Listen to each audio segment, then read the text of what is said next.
The Astros tripled their pleasure yesterday with a rare baseball feat while riding the triple threat of great starting pitching from Lance McCullers, a few timely hits, and shutdown relief work for a big win over the Detroit Tigers.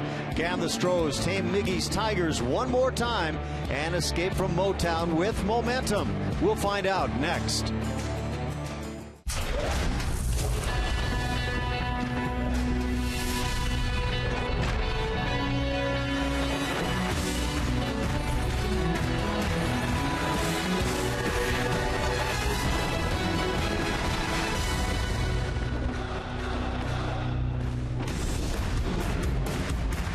The Astros earned a come-from-behind victory yesterday at Comerica Park, and today shoot for a split of the series with the tough Detroit Tigers. Root Sports brings it to you as Roberto Hernandez opposes Anibal Sanchez.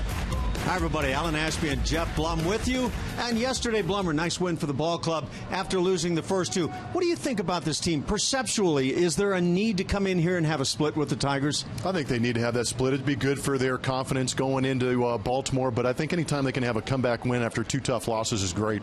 Yesterday, the rookie Lance McCullers comes in, gets his first Major League win. Stuff was fantastic. It was fantastic. And we know that 4 or 5 spot is kind of up for grabs in that rotation. Brett Oberholzer coming back from injury. Brad Peacock is still out there. But for me, this kid right here is seizing the opportunity to be at the back end of that rotation. He actually has high end of the rotation type stuff with that fastball, breaking ball, and occasional changeup we saw yesterday.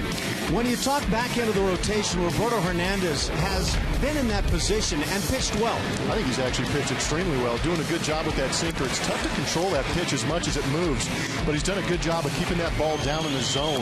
I think that he's a guy that could really be that 5-hole spot in that rotation for the Houston Astros. Be a great guy to finish off this set here in Detroit. Coming up, it's no surprise the Astros have found some late-inning magic to pull out yesterday's big win over the Tigers. But you may be surprised at how well they've been doing in close games. Julia Morales explains when we come back.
National anthem has been over for quite some time. You see the Tigers, some bench players there holding strong, holding their ground strong. Well, it's kind of a battle. We've got the Astros bench players standing there as well. They've been handed water. This has gone on for a good 10 minutes. We'll see who decides to walk off first. Hopefully the Astros stay strong.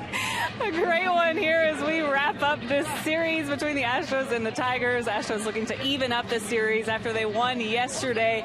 Exciting stuff for Lance McCullers in his first major league win, getting that yesterday. Had great defense behind him with the big triple play, but offensively, how about the momentum that they got from that? We saw the Astros offense come around. 4 straight hits for the Astros they strung together. Tucker, Carter getting his second hit of the day, and then Jason Castro there pushing a run across to tie the game up at 2. Marwin Gonzalez following up with an RBI single here. That put the Astros ahead 3-2.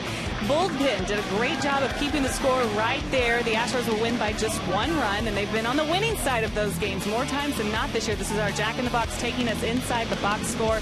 11-4 one-run games this year. That's the best in the majors. Different story last year. You see there 17-28. That's how they fared in 2014. And reliever Chad Paul said those are much more fun when they're over. Little high pressure situations for this club, but they've been answering guys. The entire team needed to get that done yesterday, but taking that tight game must be a lot of confidence for them moving forward. But how about the battle we have going on right here? It's not over, is it? I don't think this battle's ever going to be over. I don't know, can those guys stay out there during the course of the ball game? Thanks, Julia. Yeah, it's a good one going on. By the way, the Astros are 6-3 in 2-run games, so when it's been close, the Astros have kind of had it their way so far this year. And a nice win for the team yesterday. And again, Blummer, I get the sense with this team there's a need to prove themselves quite a bit, and a split here in Detroit would be very nice. No, I agree. There's a lot to prove in that Astros dugout, but we see that they're leading the league in 1-run wins. Last year they were last in the league in 1-run wins. And I think a lot of that has to do with what Julia was talking about with that bullpen, and the Astros knew they had to address that. They did a great job of it. But I'm taking the Astros in the stand-up. They're just a younger group of guys, a little more sturdy. Guys on the Detroit side, I know they're in their home ballpark. It could be an issue. What do you think? Colby Rasmus standing out there. We've got Tony Sipp, Josh Fields. Fields is ready to walk off. In fact, I think he's calling it a day. So apparently the Tigers are going to win this portion of the competition today. It's disappointing. Bob Davidson is throwing them both off the field, which is, I'm not sure if that's his role. Apparently no balks have been called in the process. Today's Astros starting lineup is brought to you by Southwest Airlines. For A.J. Hinch here in Game 4 of this 4-game set, George Springer is the leadoff man today, followed by second baseman Marwin Gonzalez as Jose Altuve gets a day off. Luis Valbuena's at third base. Middle 3, the DH Evan Gattis. In left field, Colby Rasmus. Chris Carter's at first. And the bottom 3, featuring Jason Castro doing the catching, Jonathan Villar at shortstop, and in center field, Jake Marisnick. Set to go. Anibal Sanchez on the hill. And the first pitch, big swing and a miss by George Springer. Well, I guess it would be safe to say that George Springer is not your classic leadoff man. 207 batting average, 6 bombs on the year. Does, however, have a respectable on-base percentage at .335.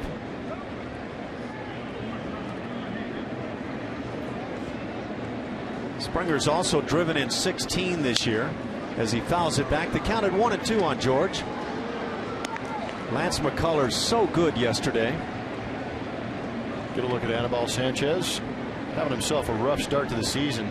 This will be his 10th start. He made 20 starts all of last season, had a 3.37 ERA last year, but giving up a lot of home runs in those 54 2/3 innings pitched so far. 9 bombs given up by Anibal Sanchez. That last outing he only went 3 2/3, giving up 7 earned runs.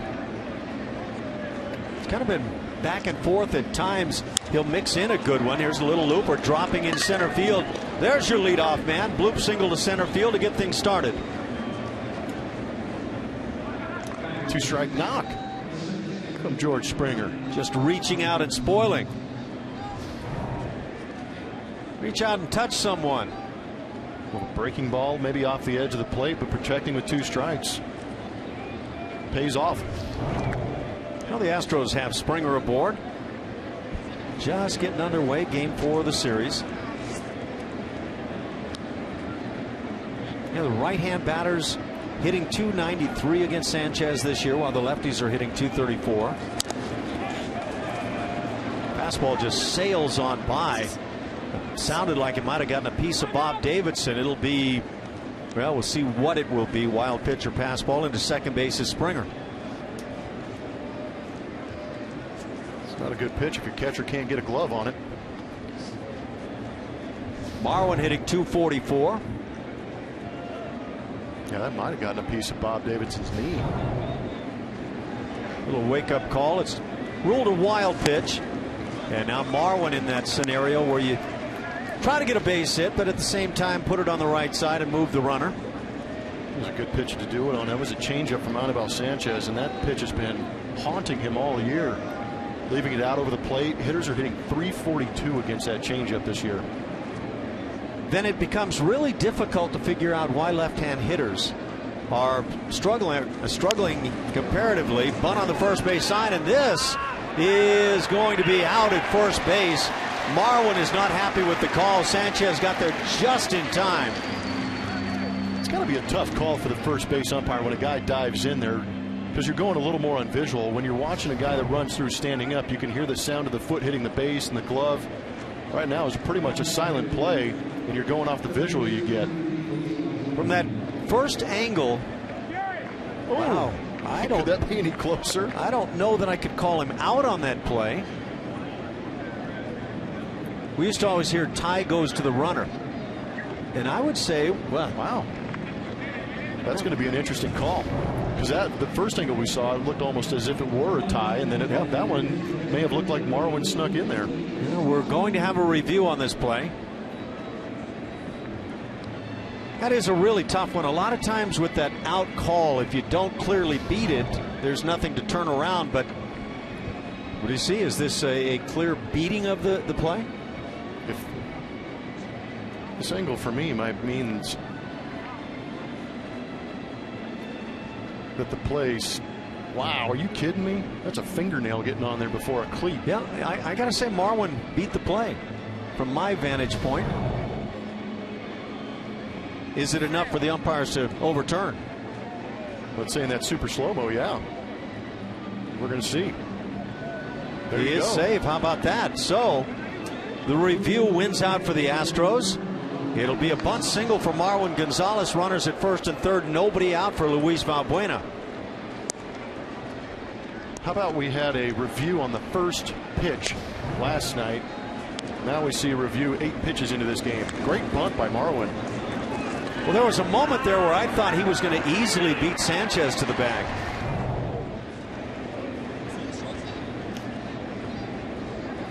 One minute on that replay. Well, that's not bad at all when they can get it done that quickly. That was excellent. Get the right call made. By the way, as a first base umpire there, that's pure 50-50 trying to figure out what you're going to call. Valbuena takes the first pitch high. Currently 76 degrees here in Detroit. And Jeff Blum says it's going to be just downright hot coming up in Baltimore. That replay that Blummer referenced yesterday, 50 seconds worth, and so they're getting it done quite quickly.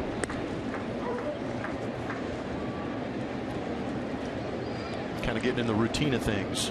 Yeah, initially when they started, they were taking quite a while, and sometimes not overturning plays where it was clear that it should have been overturned, but they're really doing a great job to get it right now. The 2-0 makes it 3-0 to Anibal Sanchez, who did struggle mightily his last time out. He is now in a position where he could have a rough first inning, and the Astros would love that scenario. Has anybody been keeping stats on the amount of arguments per season going down? I haven't kept stats, but it's very obvious in watching. Isn't it amazing? Yeah. Takes the whole argument out of the game, which is good. I mean, I know it's entertaining to fans to watch guys go out there and scream and yell at umpires. Is it? Oh, yeah. Yeah. Okay. Some guys can put on a good show. Bring back Ralph Houck. I have no idea what you just said. Ground ball to first. He will check the runner at third and get an out at first base. So Miguel Cabrera opts to get the one out at first and hold the runner George Springer at third base. Moving into second base is Marwin Gonzalez. So one out, runners at second and third now. It's a day game here in Detroit. Let's see who's playing behind Anibal Sanchez. Yoenis Cespedes out there in left field. Anthony Gose in center. Rajai Davis in right field. Nick Castellanos at third base. Andrew Romine out there at shortstop. Ian Kinsler and Miguel Cabrera again on the right side of that Tiger defense. Brian Holiday getting that start to finish off this series, giving James McCann, the Astro killer, partial day off. Evan Gattis at the plate. One of those innings, and it's going to turn into one of those innings. Gattis shoots it down the right field side in the corner. Two-run score easily. Here goes Gattis for his second triple of the year, the third of his career. And how about that swing?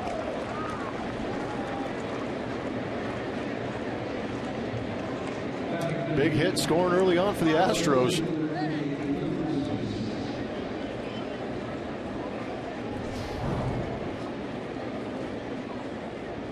I'm not sure if that's the power stroke that Jeff Luhnow and Evan Gattis were planning on having this year, but still quite effective when you can find that area of the field where nobody is hanging out. You can see the right fielder playing well into that right center field gap, making this a long run for Rajai Davis. By the time he gets to it, Evan Gattis has his head down, going for his third triple of his career, second in the series. 27 RBIs now for Evan Gattis. There's no hesitation there either. You could smell it. It's not like he's pulling a piano either. He's moving around there pretty nicely.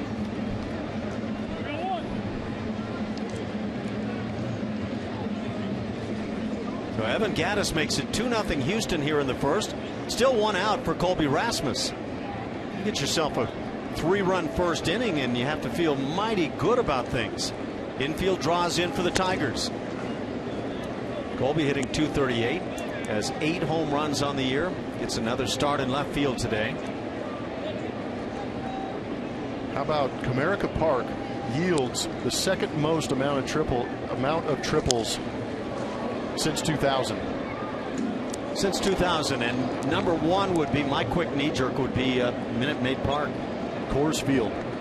Oh. Guys, those are two ballparks with extremely spacious outfields. I'll have to look up where Minute Maid is. 1-2 now on Colby.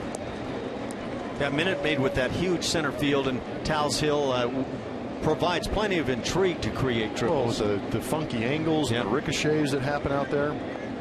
Even the scoreboard in left field can create some of those angles, or just to the center field side of the scoreboard as well. Yeah, there's a lot going on in that ballpark. Anibal Sanchez, originally signed by the Red Sox. That back in 2001. Traded by the Sox to the Florida Marlins. That was a big deal. And now 3-2 the count. Nice job behind the plate. Triples this year. Comerica Park easily leading. Wow. No sign of Minute Maid Park. Kauffman Stadium, that's a big one too. Kind of in the Coors Field mold, in large field. And ball 4. So Colby draws a walk, puts runners at first and third for Chris Carter. There's got to be some concern in that Detroit dugout with the control that Anibal Sanchez is showing. Guy's got great stuff. Anibal Sanchez does. It's a tough job for a manager because, as you say, you've got to be aware of things and be ready to pull the trigger as quickly as needed. But at the same time, you don't want to look like you're panicking and jumping ship, and you got to be behind your players. Well, for me, Anibal Sanchez is a veteran guy. You know, you got to give him the respect of the due he's given you, because his history says that he's a pretty good pitcher. Tigers play for 2 in the infield, and now it's a balk. You can't do that. Can't do that move anymore. And Bob Davidson earns his name here in the first inning, calls the balk. Yeah, we have eliminated that play, and there's one more yet to be eliminated for one of us. When you're commissioner. Yeah, but that move to third base for a right-handed pitcher has been taken off, and of course Balk and Bob is keenly aware of the balk. That's a ball! never missing an opportunity for a block call. In case you were wondering, Bob wanted everybody in the neighborhood to know that was going to be called a balk. So now Colby Rasmussen scoring position. The double play is out of the works. The balk has been called, so all is right in the world. 3-0 Houston here in the first inning. Carter swings through it. 0-2 the count. Carter hitting just 168.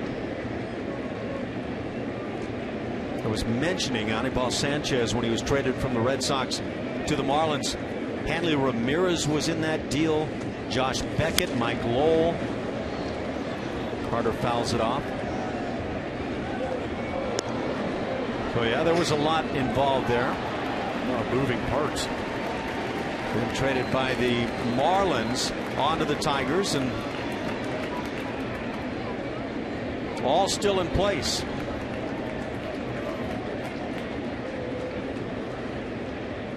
The 0-2 to Carter. I don't know, is this anywhere near the stuff of Anibal Sanchez when he won an ERA crown? Well, apparently not. The numbers are proving that so far. It's 10th start in the season, but still has enough velocity at 94 miles an hour. Strikeout of Carter. That's the second out in the inning. It brings up Jason Castro. And you just saw that slider. He's got a great fastball, slider, cutter, curveball, changeup. But I think not being able to rely on that changeup as often as he wants to and being able to locate that is causing some issues for him. Good tight slider on that outside corner where Chris has some issues sometimes. So 2 down, Jason Castro stands in.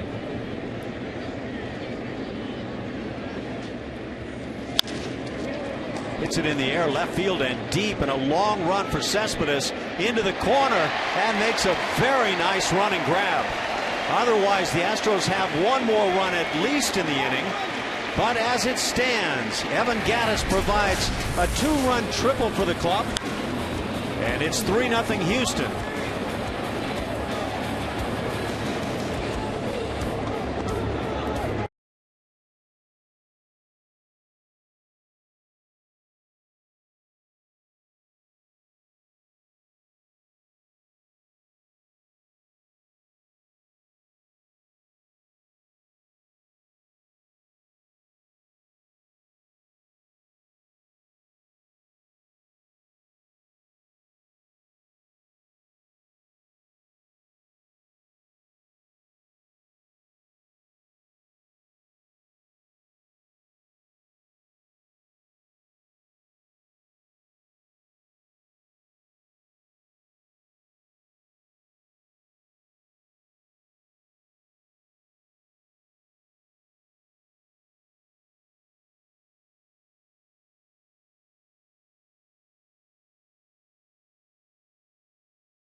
The Astros put up 3 runs on the board in the first inning. Astros fans are now flocking in.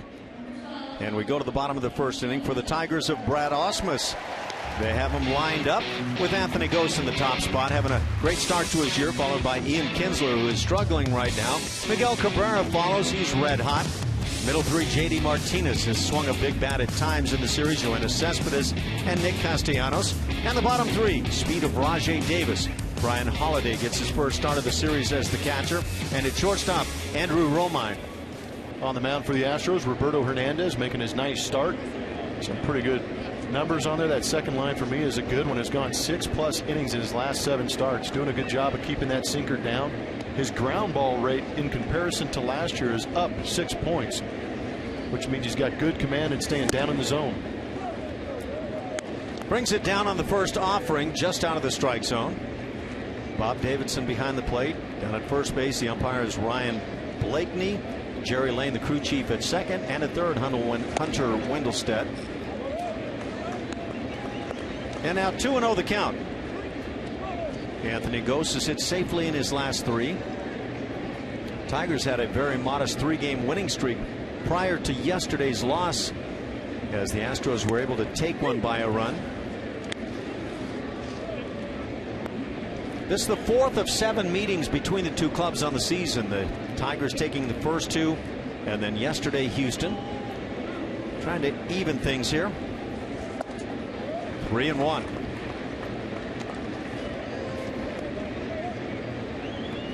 This has not been a good date historically for the Astros. They're 15-29 on May 24th in franchise history. 3-2 now on Gose. Definitely one of the burners on this club. The other true burner being Rajai Davis, but they've got other guys who can run. They lead the American League now in stolen bases, having gone by the Astros. And ball 4. Little trying to go to that changeup. Let's see who's out there for this final game of this 4-game series for the Astros. Kobe Rasmus back out there in left field. Jake Marisnick and George Springer next to him. On the left side, Luis Valbuena and Jonathan Villar. That hole at second base is being filled by Marwin Gonzalez as Altuve gets the day off. Chris Carter out there at first again, and Jason Castro trying to catch those sinkers from Roberto Hernandez. Ian Kinsler at the plate. 0 for his last 12 as he stands in, and that batting average now dipping under 300 at 295. Despite having no home runs, 21 RBIs on the year. Hernandez consistently missing now on that arm side.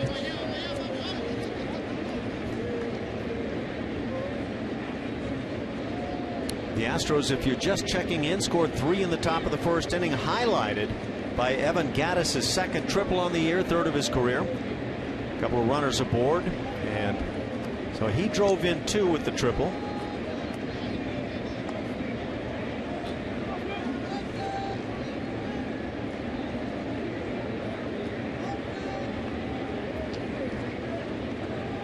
Gattis then scored on a buck.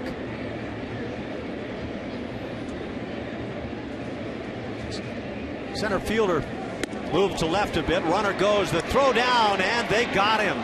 Jason Castro has really been good in this category. Starting to throw extremely well for the club. And there's your first out of the inning, getting the speed of Anthony Gose. Confidence has got to be pretty high for Castro. He has looked great behind home plate. Got a good pitch to throw on up in the zone, but the footwork is great. The exchange is even better, and the throw again has been on the money all season long. Jason Castro now has caught 12 runners attempting to steal. 18 have stolen. That's right about 40%, and that is excellent. Yeah. Getting better and better. 2-1 the count now on Kinsler. And 3-1. Okay.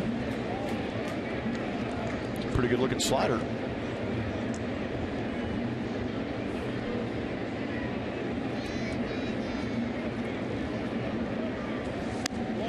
And that fastball and changeup just getting completely away from Hernandez. Second straight walk. Kinsler also a guy who likes to run. We'll see how the Tigers play this one.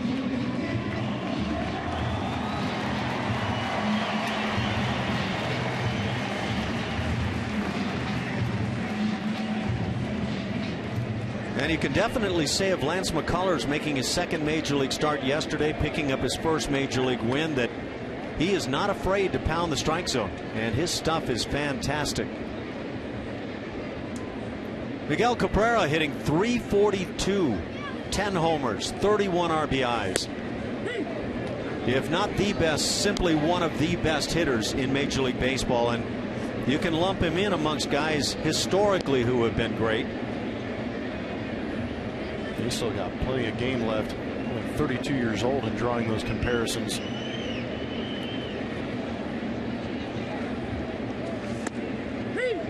Changeup gets a call on the inside edge.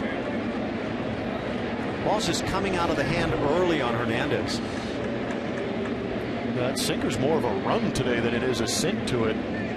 Yeah, that is the fastball. I thought watching it come out that it might have been the change to begin with. Just doesn't look like it has the pop on it.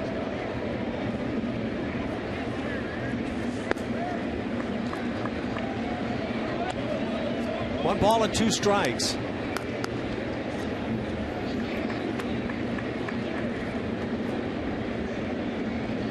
Miguel Cabrera has played a great first base by all accounts this year. He's constantly on base. 30 walks on the year, on base percentage at .447. Not much that he doesn't do. Shift on in the infield. Marwin Gonzalez, the second baseman this afternoon, as Jose Altuve gets a day off, playing on that third base side of second.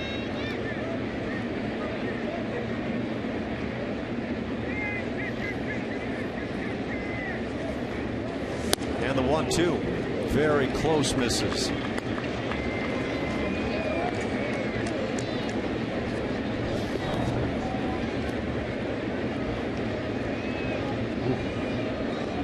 As close as you can get without having a strike called. Good pitch. And to Miggy's credit, able to lay off it. Yep. Probably doesn't hurt having Miguel Cabrera's uniform on that pitch. Give you the benefit of the doubt. Sharply hit ball fair and inside the bag, down the left field line.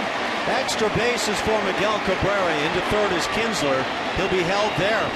A one-out double has runners at second and third.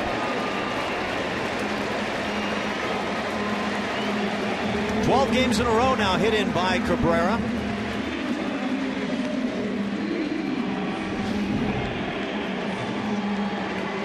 Bruto misses a spot. All Miggy has to do is drop the barrel on it. I wonder if that ball gets down in the corner, if Ian Kinsler is able to score, because it kicked off the stands pretty firm to Colby Rasmus, able to get it back in. That brings up the cleanup man, JD Martinez. Miguel Cabrera now with 6 hits here in the series. Had 2 in each of the first 2 games, 1 for 3 yesterday.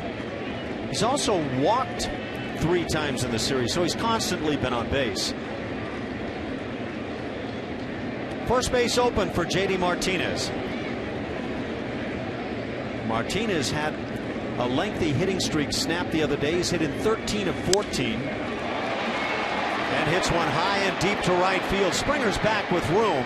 He'll make the catch. Tagging and scoring easily from third is Kinsler. Into third base is Miguel Cabrera. Sac fly JD Martinez. The Tigers get on the board. 3-1 here in the first inning. Astros on top.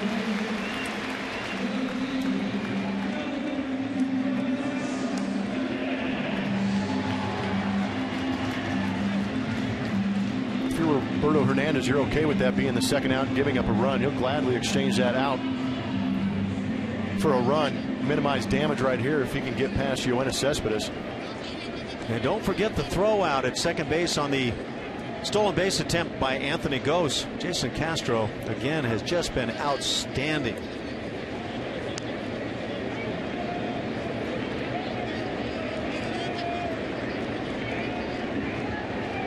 Infield plays back, shift on, 3 infielders on the left side for Cespedes. 0 for his last 8 here in the series.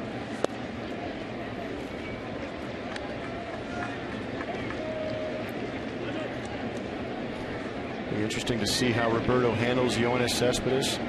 Swings the bat pretty good against the Astros. You got Nick Castellanos on deck.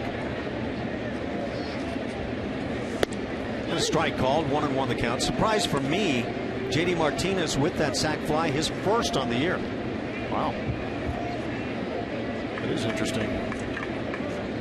This Tigers lineup is, I think, probably underperforming to this point, despite all the batting averages. I think all they can do is get better in terms of scoring runs. That's what it feels like looking at their lineup. I was going to say, they're putting up pretty good numbers, like you said, but the home run numbers have not caught up to what they're doing. And then you have to figure when they get Victor Martinez back, assuming they do this year, they're going to be even stronger. Well, that Central Division with the Kansas City Royals and Tigers really looks strong. Didn't everybody pick the Indians to be top of that division? And they've started to win a few. They've won 5 straight, have the Cleveland Indians. Hot shot through the left side. It's a base hit that provides another run for the Tigers. And just like that, it's 3-2, 1-run lead for the Astros. Pretty impressive how Cespedes just beat the shift right there. They had 3 infielders on the left side of that diamond, and look at how close the third baseman and shortstop are together, yet Cespedes is able to hit a bullet through there. Wow.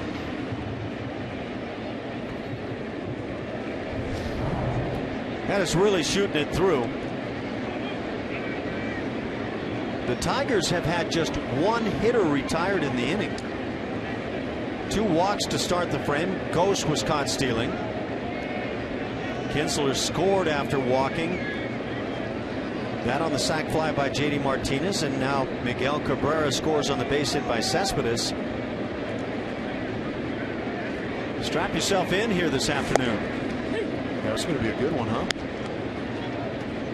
Certainly has that appearance. Anibal Sanchez, we've mentioned it, has struggled on the mound for the Tigers recently. Well, how happy is he? He's back in the ballgame with these 2 runs being scored by the Tigers. He threw 26 pitches in his first half of the inning. Roberto Hernandez, next pitch will be 23.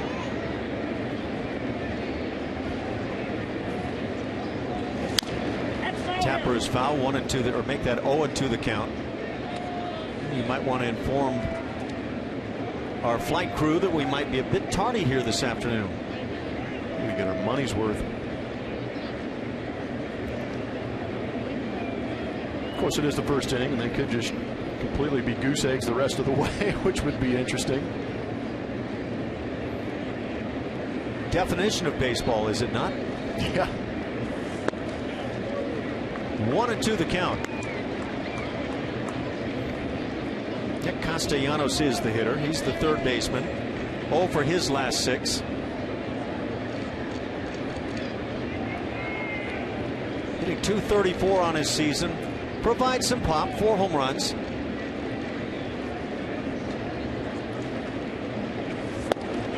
Takes under the knees. 2-2. A lot of running action on that fastball from Roberto Hernandez.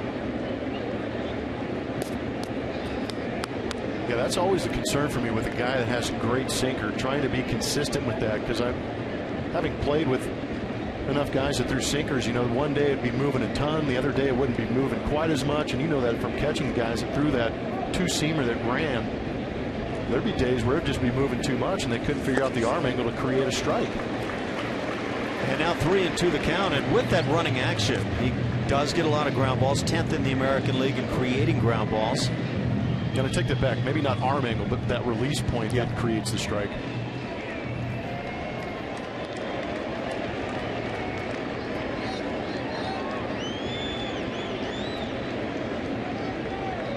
Cespedes will be in motion. There he goes, and the pitch is outside. Third walk of the inning now from Hernandez.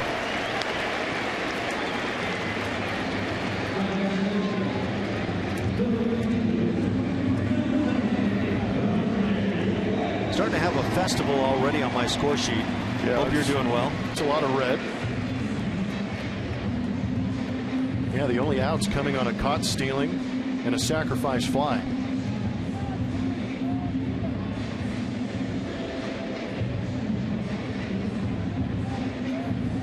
Meeting at the mound, Brent Strom's out there and has his say. So a slowly paced game here in the first inning. Rajai Davis, the 7-hitter, will stand in. The Astros sent 7 to the plate in their first inning and only retired when Jason Castro hammered one down the left field side, and a very nice running catch by Cespedes. We're already 31 minutes into this game, Ash. Work that one out for me, okay? But do not allow it to happen.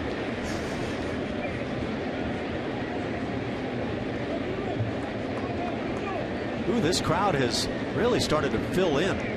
They were so close to a sellout yesterday. Again, great Tigers fans. as the strike is called. 1-1 on Rajai Davis.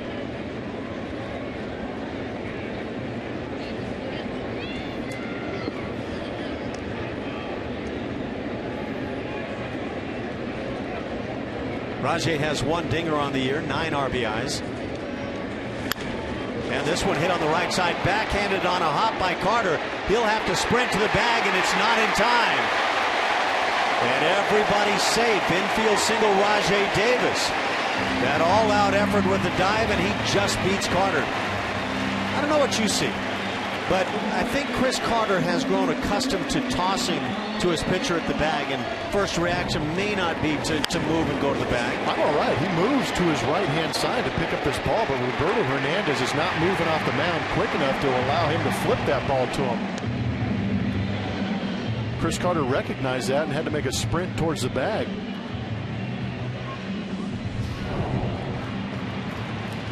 So everybody's safe, bases loaded, and Brian Holliday, the catcher, will stand in. Veteran like Roberto Hernandez throwing that many sinker balls and creating so many ground balls should be immediately breaking towards first base with a ground ball to the right side. Assume the flip until you recognize you can shut it down. Yeah, absolutely. Holliday swings through it. He's hitting 300 with a home run on the year, just 3 hits. So pretty easy to figure out. 3 for 10 on the year.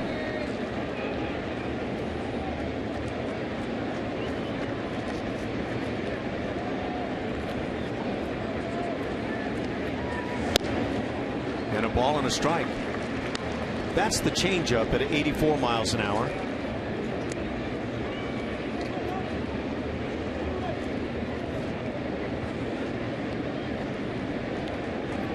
Hitter number 8 here in the bottom of the first inning.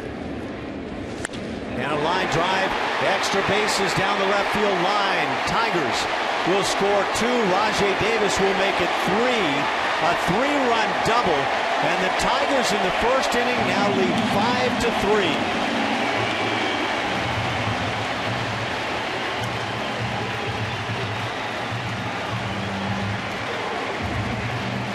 How about what Tigers catchers have done to Houston Astros pitching in this series? You think it would be a relief to get James McCann out of that lineup for the Tigers, but Brian Holliday steps in and comes up with a big hit. Sixth RBI on the season. He had 3 coming into this game. Well, he's got 4 hits and 6 RBIs, so that's not bad production. And McCann, referenced by Blummer, had the game-winning home run in the 11th inning in Game 1 and has flat raked in the series. So hitter number 9, Andrew Romine, stands in. 5-3 Detroit. We're just in the first inning. Game 1 in 11 went 6-5, Tigers winning. 6-2 they won it in Game 2, and the Astros won 3-2 yesterday.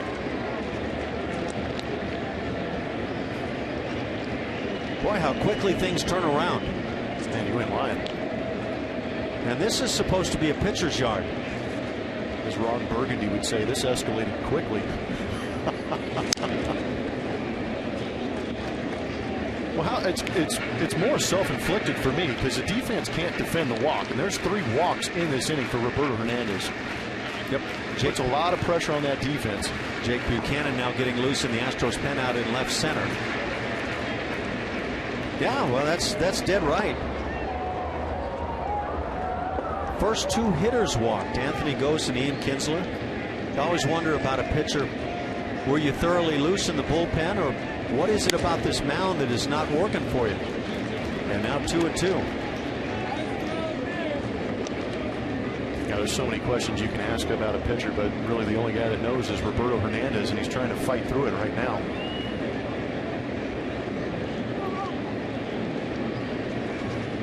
Infield fairly straight up on Romine, and he takes strike 3. So 9 hitters come to the plate. Hernandez gets his first strikeout, but as he walks off, he's trailing 5-3.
Airlines. Book your low fare right now at southwest.com. And by Jack in the Box. Try the new buttery Jack Burger at Jack in the Box with melted garlic herb butter. Jerry.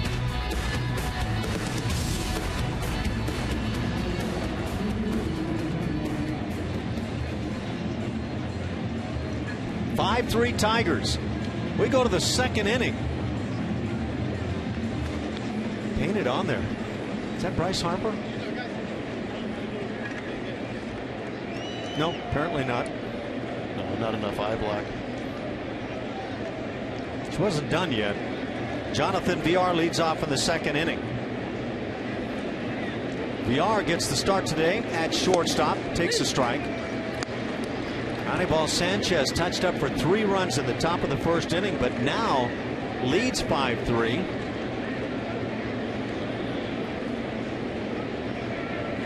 Third baseman Castellanos drawn in. But an 0-2 count with Jonathan Villar taking.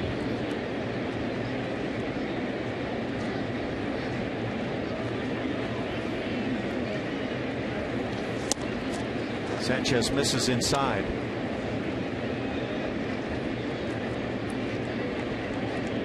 It's going to feel like the second start of this game for Anibal Sanchez. You would think so. 31 years of age now. Get that first inning out of your, get that bad taste out of your mouth early. Come back out here, and your team picks you up. Now you got a 2-run lead. It's a whole new ball game. It was just 2 years ago. Well, 2013, however you want to look at it, that Sanchez led the American League in ERA. 257 that year. Went 14-8 for the Tigers. That was his second season in Detroit.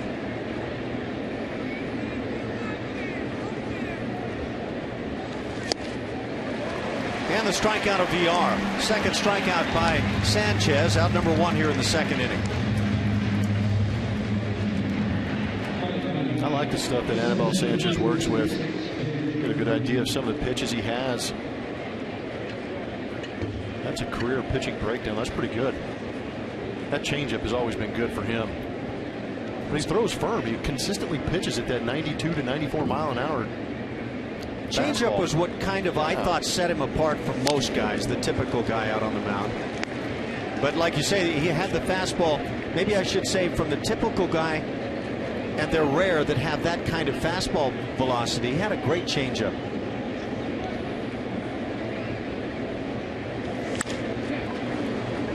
Line drive to right field, and that's getting over the head of Rajai Davis. Jake Marisnick into second base, has a 1-out double. Well, that's stinging it the other way. It's a good sign. That bat going again for Jake Marisnick. For Jake Marisnick, that's double number 6. I think that would even shock Rajai Davis. Good job of staying through that ball. He gets to a great contact point and just unleashes through it. Hit a ball that hard and get that much backspin, you're going to beat some good outfielders. So Marisnick at second base. 1 out, top of the order, George Springer. Let's check in with Julia real quick. Well, guys, some insight on why Springer's leading off today. You know, A.J. Hinch said he doesn't really have a prototypical leadoff hitter on this team. Altuve does a great job, but he likes the way Springer controls the strike zone and all the walks that he's having. Of course, he wreaks havoc on the bases as well, but it's all about balancing this lineup. That's 43 different lineups and 45 games this year for A.J. Hinch.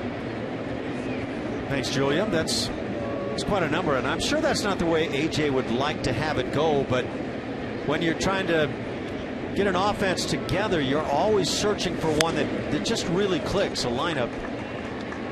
I want to credit to the depth of the roster that he's able to make that many moves and still have this team in first place. Well, to that point, Preston Tucker is sitting on the bench right now. He just waited for that pinch hit home run. Could be. Preston had another one of those nice at-bat hits off a left-hand pitcher yesterday. Springer with a good swing fouls it off. Yeah, but we talked about there's a lot of pressure on A.J. to make those moves and put those guys in lineups where he thinks they're going to succeed and have good ABs. Maybe there's some experience there for Colby Rasmus to get out there and face a guy like Anibal Sanchez. But it seems like a good group of guys because the rotation they're working with right now, it doesn't seem anybody's really down there complaining too much about the playing time. Just inside, Sanchez tries to hit the inside corner. Talk about that strike zone discipline. This is what we heard about George Springer when he was coming up through the minor leagues. He's brought that same approach here in the show. Springer with that base hit and scored a run in the first inning, now hitting .213. Strike 3 called, inside corner, is caught with this one. So Springer takes a couple of close ones and gets rung up on the second. 3 strikeouts for Sanchez. And you just got to tip your cap sometimes to the pitcher who makes a pitch on you. Catching that inside corner.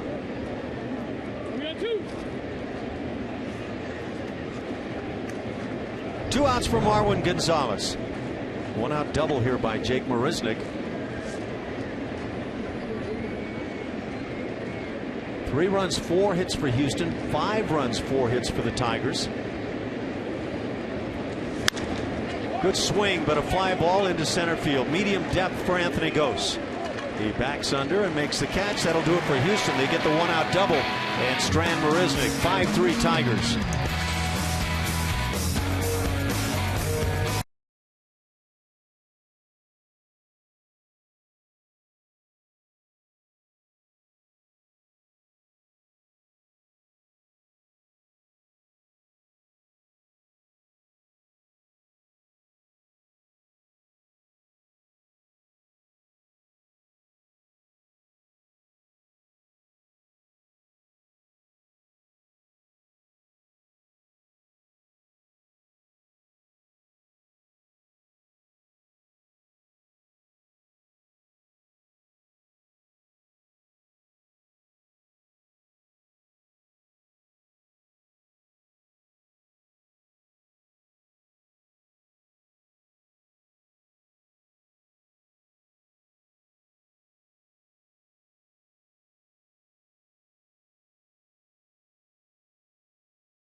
Director's Socks.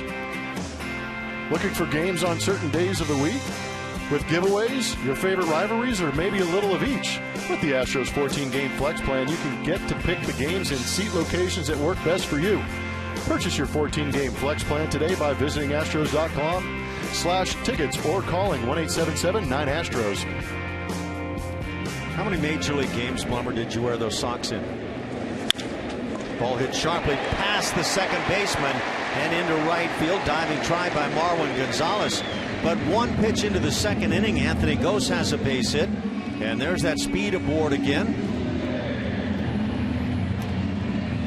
I didn't even have a chance to answer your question with the immediate bullet off the bat of Gose. You got your chance now. Man. I wore those during a 15-game hitting streak.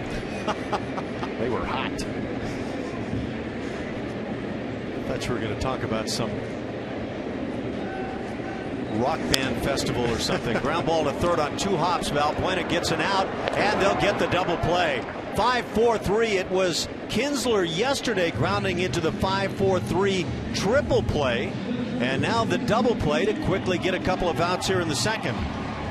This is huge for Roberto Hernandez, getting that leadoff hitter on again in this second inning. Valbuena and Margot picking him up. It's a tough turn for a second baseman. Hit relatively well, but as well as Gose runs, pretty impressed with how Marwin Gonzalez hung in there to make that turn. Base is empty for Miguel Cabrera. He takes a strike. That shift on again. We'll see if Cabrera, with 2 outs, tries to get the big swing, which a lot of times is, quite frankly, to right field, or if he just tries to shoot one through the right side. He's just tearing it up here in the series. Of course, nothing new about that. Shocker.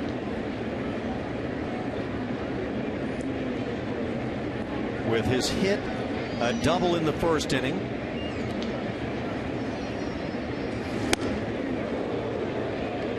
He has 6 hits in the series. I appreciate how Miguel Cabrera just took that pitch. I've seen a lot of hitters these days, anything up in the zone, they're diving out of the box looking at pitchers, but Miguel Cabrera just says, I'm going to take that pitch instead of making a spectacle out of it. I think he sees the ball well enough that yeah, I think that's fair to say, that he doesn't have to react that way. Some guys, I think, actually don't realize the pitch wasn't that far inside. Could be it. Look at that effort to go to right field. Got a good pitch to hit right there. You realize the 5 runs in that first inning for Detroit were the most in an inning this season for them? I thought that was pretty interesting. They've scored 7 times. Well, that's kind of interesting too. I mean, they're a lineup that looks like they should be putting a ton of runs on the board. That fastball forced the ground ball on the left side, so coming in on Cabrera caused him to have to pull it a bit right there. And just 3 hitters come to the plate in the second. 5-3, Tigers on top.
Orbit for a birthday celebration, alien style. Saturday, May 30th, Orbit and his mascot friends will host a birthday brunch. And then on Sunday, May 31st, 10,000 fans will receive Orbit face glasses presented by the Smile Generation. For more information, visit astros.com/Orbit birthday or call 1-877-9-ASTROS. Guys. Thank you, Julia. We're set for the 3rd inning. Luis Valbuena takes a strike to start it. Valbuena grounded out to first base in the 1st inning. The Astros put 3 on the board in that frame, took the quick 3-0 lead, but the Tigers came right back with 5 in their first. It's a ball and a strike. Valbuena, Gaddis, and Rasmus for the Astros here in the 3rd inning.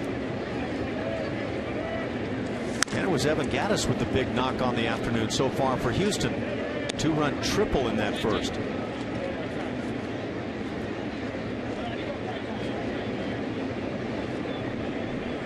Valbuena sees that batting average down to .204 right now. Does lead the team with his 10 home runs.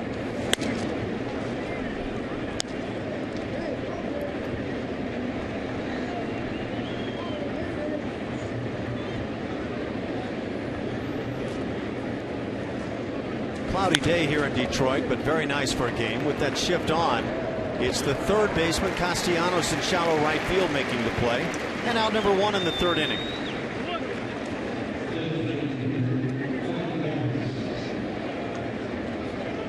With one out, it brings up the big man, Evan Gattis.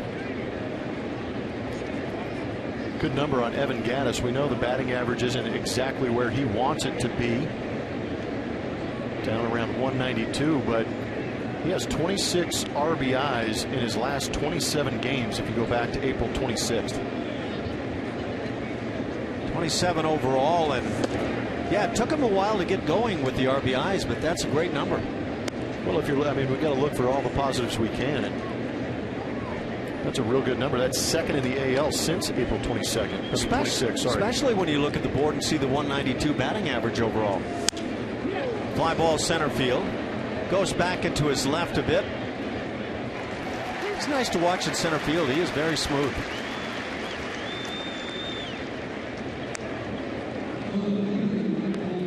Two outs for Colby Rasmus.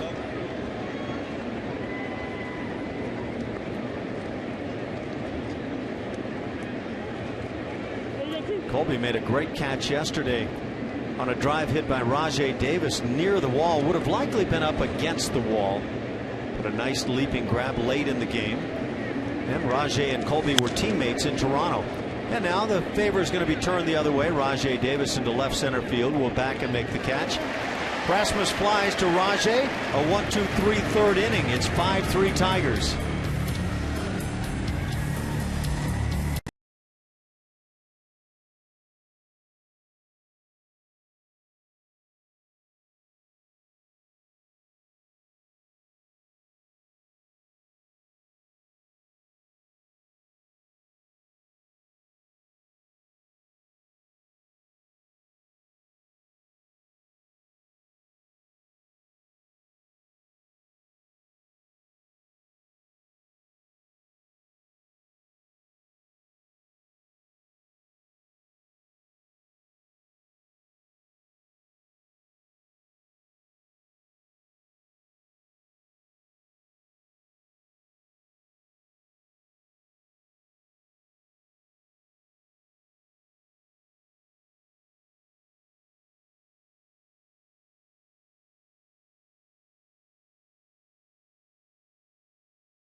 Turn 3 yesterday in the 5th. VR starting the 5-4-3 triple play to get Lance McCullers out of the jam.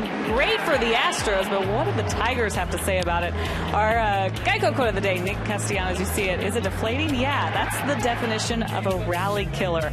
A complete opposite, though, for those Houston Astros. You could feel the momentum shift in this ballpark yesterday, guys. All smiles, all high fives in the dugout. A.J. Hinch saying it was big for the club as they went on to, of course, score the go-ahead runs in the very next inning. Lance McCullers said he kind of felt a momentum shift for him, getting back on track and getting through that 6th inning. It was big for the club to come back and win that game, though, guys.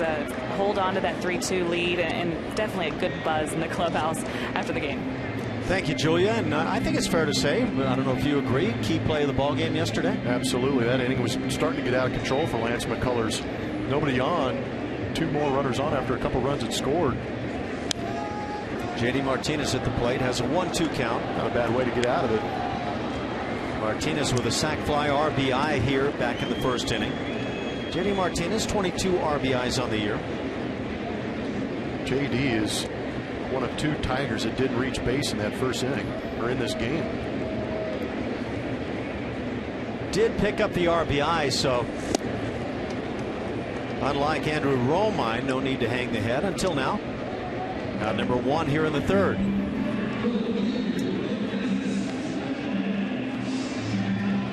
Yeah, the thing also on that triple play is Miguel Cabrera was waiting on deck, and that could have turned into an ugly inning. Oh, it could have been real bad. Those next 3 guys after Ian Kinsler Cabrera, Martinez, Cespedes. Oh my goodness.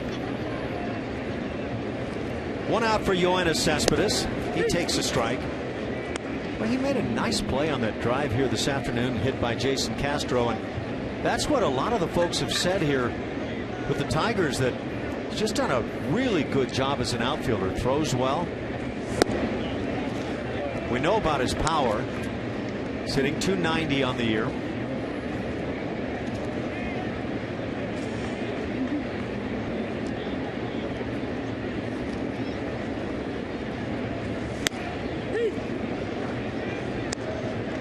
One and two the count now.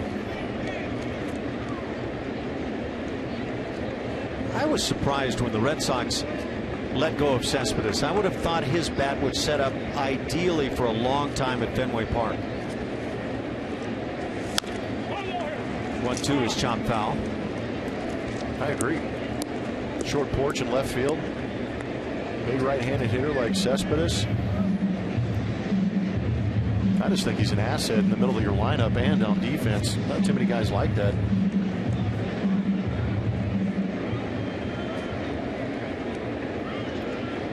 Must have been an intriguing year last year for Cespedes. He was doing well for the Oakland A's, and then July 31st traded to the Red Sox. That was the big John Lester deal. With that shift on, Marwin playing up the middle, and 2 outs here in the third. That'll bring up Nick Castellanos. Speaking of all those triple plays since 1962, who's got the most? Philadelphia Phillies. The triple plays are big in Pennsylvania, I guess, huh? I thought quarterbacks were big in Pennsylvania.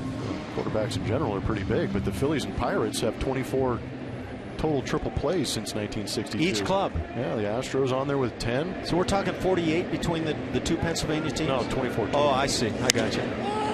Fly ball hit to right field. This off the bat of Nick Castellanos. Back and under now is Springer, and he'll make the catch in front of Marisnick, who cuts behind. A 1-2-3 third inning. Maybe Hernandez settling in. It's 5-3 Tigers.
With family-friendly activities at every Sunday home game presented by Kroger. The next Sunday home game of the season is Sunday, May 31st, when the Astros take on the White Sox. For more information or to purchase tickets, visit Astros.com/Sundays or call 1-877-9-ASTROS.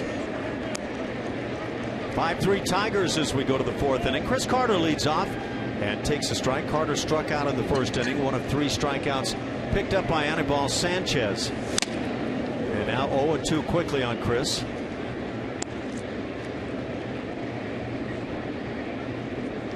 When a guy struggling with the bat, as Carter and others are, Is there any inclination when you come in and play a team like the Tigers and you see Miguel Cabrera to try to emulate what he does? I don't know if that's possible. Yeah. You got to have the talent behind the emulation.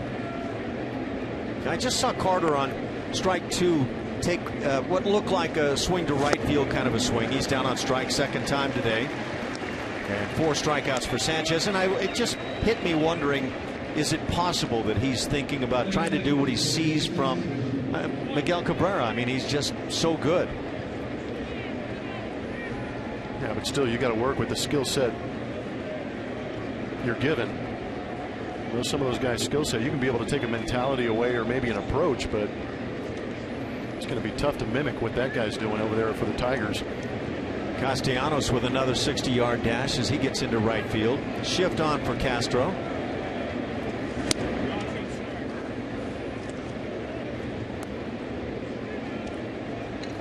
One ball and no strikes. Jason hitting .230. Drove one down the left field side toward the corner as Cespedes went back to make a nice play. And that ended the first inning. But the Astros had put 3 on the board in that first inning. It looked all rosy for Houston at the time. Tigers were yet to come to the plate, and when they did, they put 5 on the board themselves.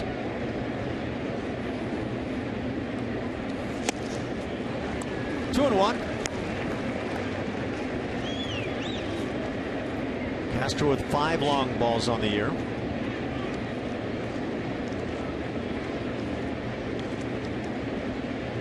You look at the catching side of things. Add another couple of home runs for Conger and 7 for the club.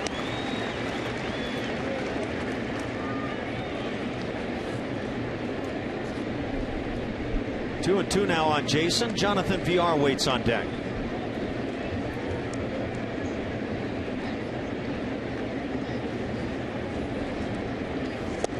And strike 3 is called. So Castro caught looking. Back-to-back punch-outs here in the 4th inning.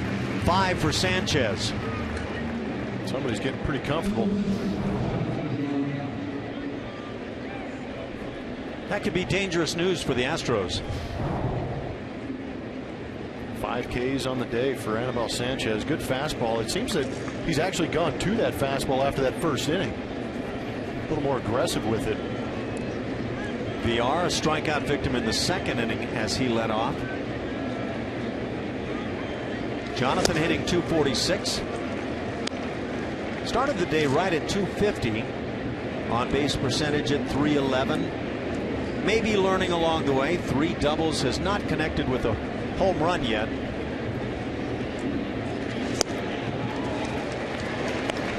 Sanchez does look like he's starting to find something. Better location on that fastball. He's done a good job working each corner inside and out, keeping the ball down.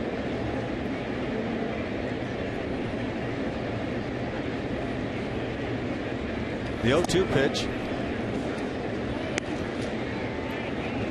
That was interesting looking at some of the numbers on the Astros. If they hit about .245 against fastballs on the year, but if a guy goes from 93 plus, that average drops to around 200.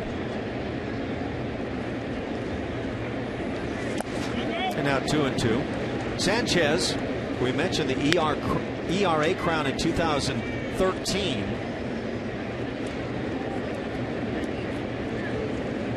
He was also 4th in the Cy Young voting that year. A year that saw Max Scherzer, his teammate, win it. Yu Darvish was 2nd. Hisashi Iwakuma with Seattle was 3rd, and then Sanchez, so pretty good company. 3 and 2 now on VR. Jake Marisnick waits on deck. And the change got him. 1-2-3 inning. All strikeouts for Sanchez. 5-3 Tigers.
Final game of this 4-game set in Detroit. The Astros need a victory to split the series. The Astros head on to Baltimore following today's game. 3 with the Orioles before coming back home. It'll be Dallas Keuchel opening the series tomorrow against Wei-Yin Chen of the Orioles. Scott Feldman and Colin McHugh will follow on the hill for Houston. Rajai Davis tries to bunt his way aboard as he leads off, and bunts one sharply to Carter, who takes it to the bag. 1 pitch, 1 out in the 4th. Sorry, take a look at that. A couple starts from Lance McCullers. We've seen 2 starts from the young man so far. That adrenaline was pumping when he made his first big league start out there at Minute Maid Park. But since coming here, really settled down a little bit. And I think we got a chance to see what Lance McCullers could be, facing a great hitting lineup in the Detroit Tigers, who lead the league in batting average and on-base percentage. But he did a fantastic job with that fastball.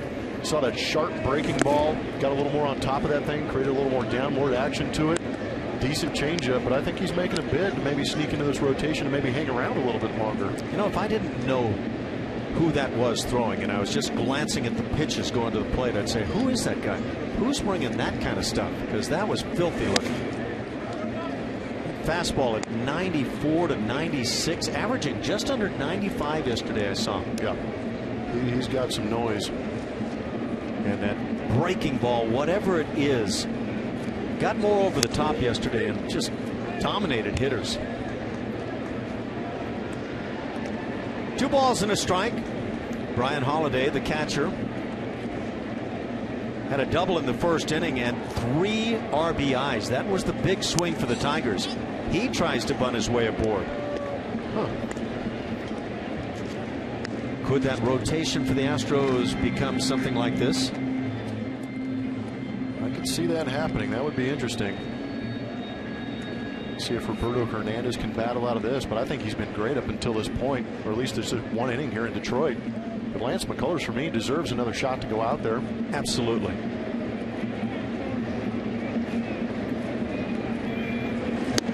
Half swing. Did he go through? They appeal, and yes is the call. That's a strikeout of Holiday. 2 outs here in the inning. 3 strikeouts for Hernandez. It'll bring up Andrew Romine. Well, the top 3 in the rotation are locks for now. And for me, that's a lock rotation for the time being. Yeah, it'll be interesting if those guys are hanging around, still pitching well with the Astros, playing well at the All-Star break, and see how they come out of that All-Star break and what sort of rotation or how they're going to mix that back up to create that hopefully pennant run towards the end of the season. What did you say? Yeah, I said it, pennant. Be a lot of fun. The Astros start the day in first place in the West, 5.5 games in front of second place LA. The Angels at 22-21, the Astros 28-16. But look out, a couple of clubs are starting to come on a little bit. Seattle is just 2 games under 500. They're 20-22. And then he said the Texas Rangers are 20-23, 3 games under 500. They've been playing some very good baseball, and by the way, have won 4 straight. Prince Fielder swinging the bat great. Nick Martinez picked up another win. He's pitched well, ERA under 2. Line shot, solid base hit for Romine. His 10th hit on the year, so not getting a lot of playing time, but taking advantage when he does. 2-out single brings up Anthony Gose. It's the 8th Detroit Tiger to reach base. Now JD Martinez is the only one in that white Tiger uniform that has not reached base in this game. And it's only, what, 3-4 innings into this game. Oh, I thought you were going to go hours there. Almost. Started out that way. We're encroaching on the plural.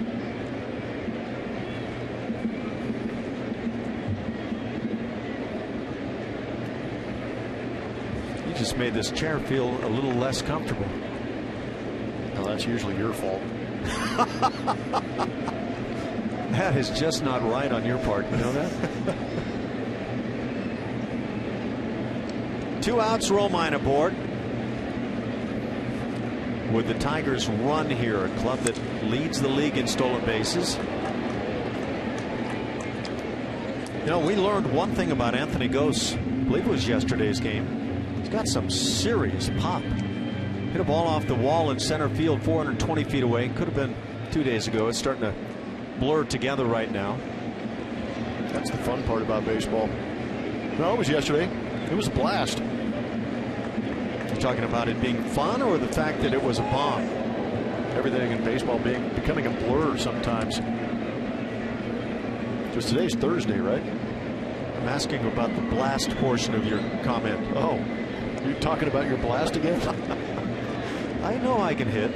How about with all the triples in this ballpark? Anthony Gose, guy who can fly, hit one off the base or the middle of the wall at 420 and doesn't get to third base. I think you could declare that cruising. Roberto Hernandez with that little step-off move again. I've been watching that move for 20-some-odd years now and have never seen anything happen on the move.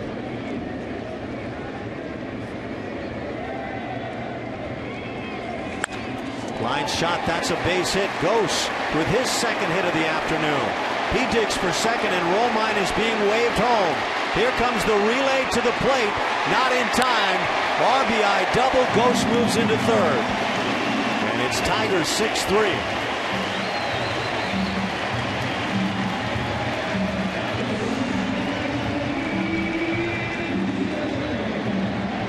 I think Gose got himself a hanging sinker. Hernandez getting to 2 strikes, failing to get that third out. Hanging changeup. It ripped. Springer and Marwin Gonzalez played it about as well as you can. Romine can run a little bit. That's third base coach, manager for the Astros, Dave Clark. Didn't hesitate one bit in sending him home. I think the Tigers got themselves a center fielder in getting Anthony Gose.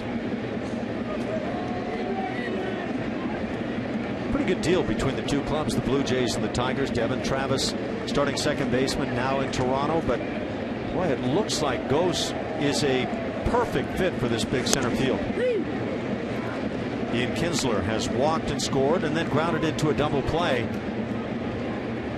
He's starting to account for a lot of outs here in the series. 0-2 the count.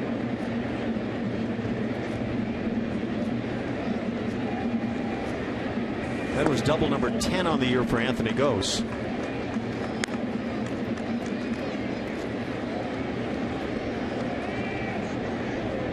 Little 2-out single by Andrew Romine, and the Tigers have added a run, trying to pick up some more. 7 Detroit hits now on the afternoon.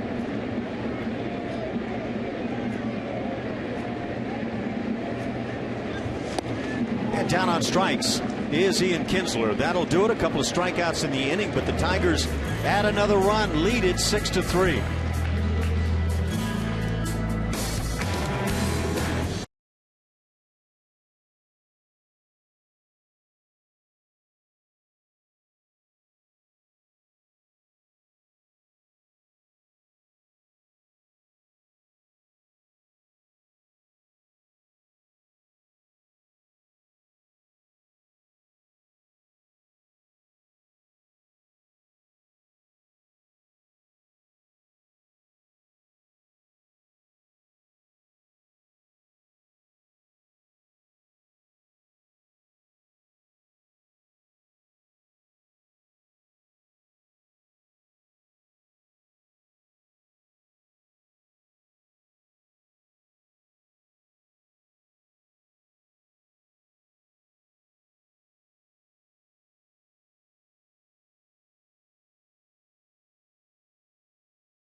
Sports. The Tigers with the lead here, and there is no Altuve in today's lineup. Something very obvious when you look at this one. Altuve's played every game up until this point. A.J. Hinch had to make the decision, saying a lot of travel days were involved, thinking this would be a good day for him to take off. Also seeing him expand his zone a little bit as well. So that's another good reason for him to take just a mental day. He's perfectly fine health-wise. But the jokes came of Altuve not playing all 162 games, and A.J. said, we joke about that stuff, but in reality, 162 isn't the ultimate goal. It's to play more than 162. It's to play in the playoffs. It's to get through an entire season healthy and then be able to help your team down the road. It's good stuff from A.J. Hinch, guys. And good stuff from Julia Morales. Thanks, Julia.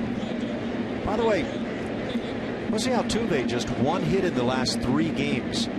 3 hits in his last 8, and that is not Jose Altuve-like. Jake Marisnick, the 9-hitter, leads off and grounds one foul. 2-1 the count on Jake. Marisnick had his 6th double on the year. That came with 1 out in the 2nd inning. And in those last 8 games for Altuve, 6 offers. Hard to believe. I think it's a good move. I mean, Altuve would argue the point, but I think AJ's got a good handle on the situation down there. And it's good to let guys unplug a little bit. Strike 3 is called outside corner. Anibal Sanchez allowed 3 runs in the 1st inning, but has settled in.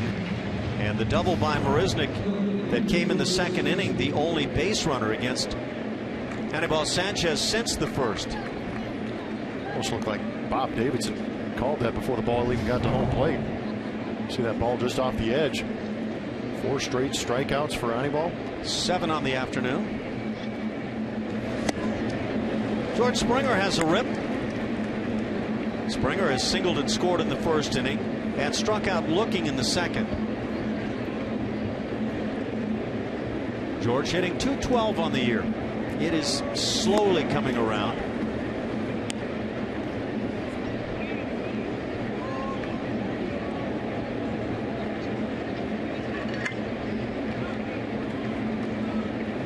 Springer took an 0 for 4 yesterday after getting 2 hits in each of the first 2 games of the series, and now has this pitch at 92 miles an hour down at the very best bottom of the knees called a strike.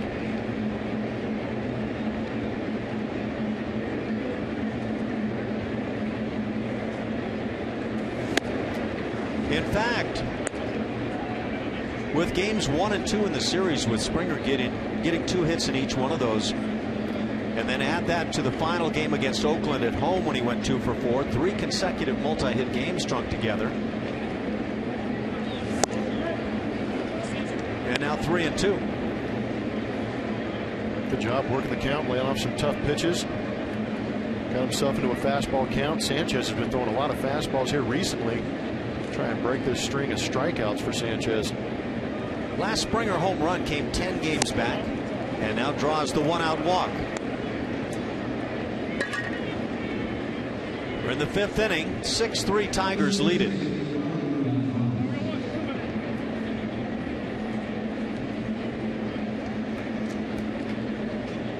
It brings up the 2-hitter Marwin Gonzalez. Marwin had a bunt single in the 1st inning. That came with Springer aboard at second base. And nobody out. He tried to bunt him over in the process, maybe get a hit. Well, he got that hit. Took a replay review to get it done. Initially called out at first base.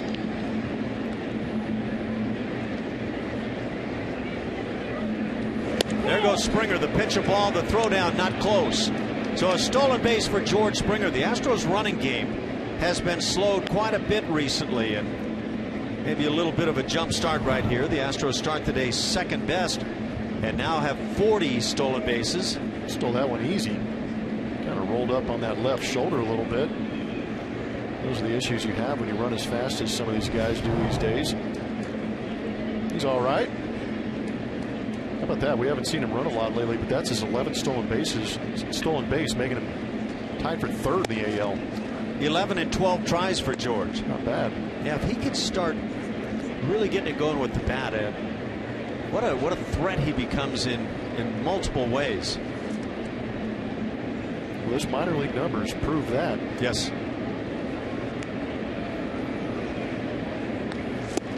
Marwin out in front, has a 2-1 count.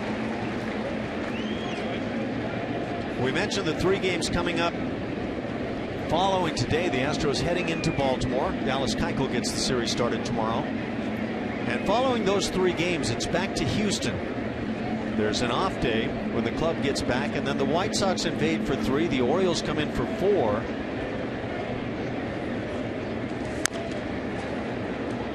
Pitch fouled on the ground. And in Baltimore, that's what it's going to look like on the Hill.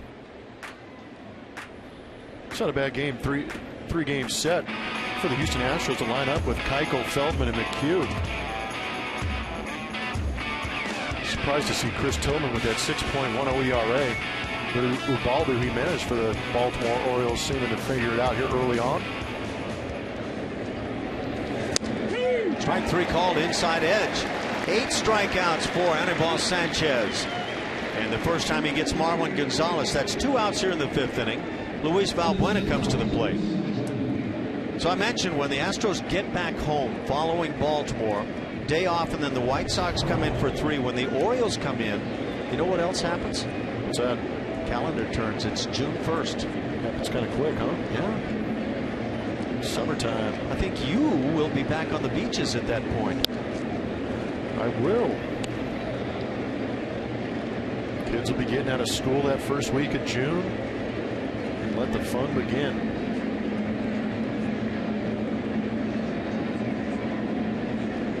Astros need a big 2-out knock. A way to start picking up some runs.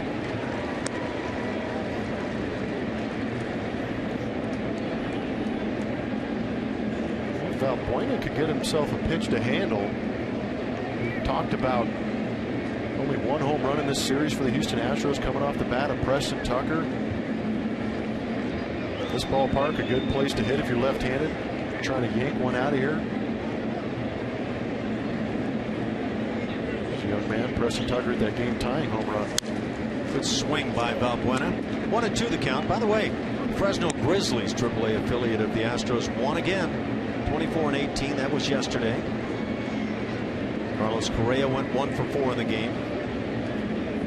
And John Singleton took an 0 for 5. Those have been rare. He's hitting .284. I think it's what he's doing with that .280 average that's impressive. Yes, it is. Leading all of the minor leagues in home runs and RBIs. The guy that had the big day was L.J. Ho's 3 for 5, hitting .344, by the way. Wow.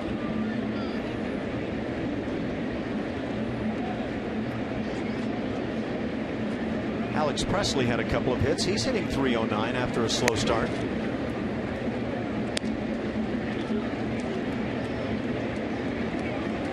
Two the count on Valbuena.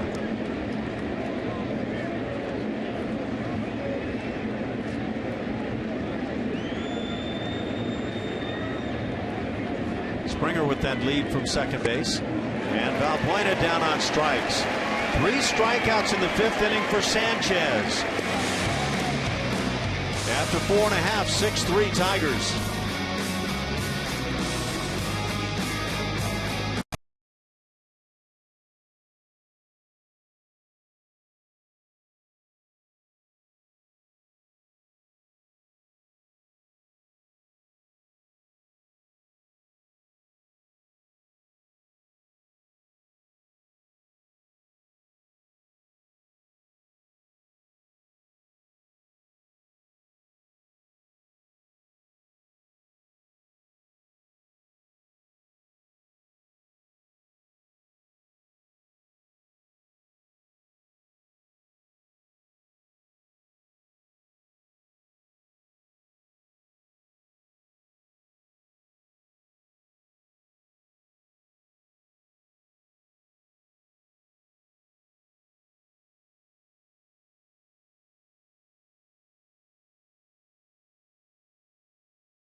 Book your low fare right now at southwest.com. And by Geico, 15 minutes could save you 15% or more on car insurance. Visit us at geico.com or call 1-800-947-AUTO. For the Tigers, as we go to the bottom of the 5th inning, Miguel Cabrera leads it off. Cabrera has doubled and grounded out, 1 for 2 on the day. The batting average at .344. He takes a strike. It's 1-1. Hernandez trying to get through at least 5 here this afternoon, but allowed 5 runs in the 1st inning, 1 more in the 4th inning. Fly ball left center field. Marisnick glides under, and out number 1.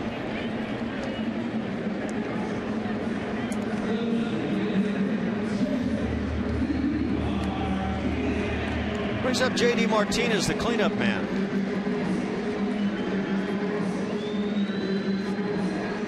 Martinez with a sac fly and RBI, number 22 on the year, back in the 1st inning, and has struck out. So 0 for 1 on the day.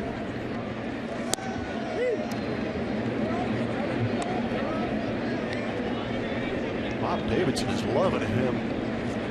That outside corner to right-handed hitters and that inside corner to left-handed hitters. He's got a couple pitches called for strikes, a little bit off the edge.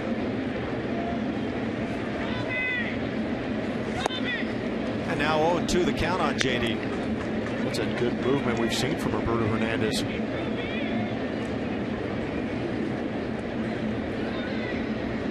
By the way, we just had Miguel Cabrera at the plate. That batting average we mentioned at .344, 3rd best in the American League now. I wouldn't have guessed that Nelson Cruz would lead the league in hitting at this stage of things. He's been tearing it up, leading in home runs as well. So he's going to be a Triple Crown candidate here early on. In fact, Miguel Cabrera will have to go like mad to get him. Nelson Cruz 17 dingers, Cabrera with 10. In between the two guys in terms of batting average is Prince Fielder. So they got some big guys going at it this year.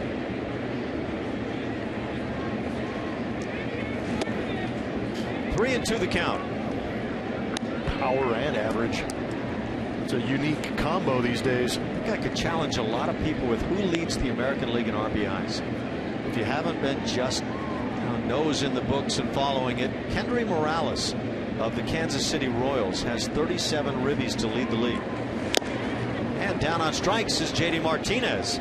Strikeout number 5 for Hernandez, and 2 outs here in the 5th.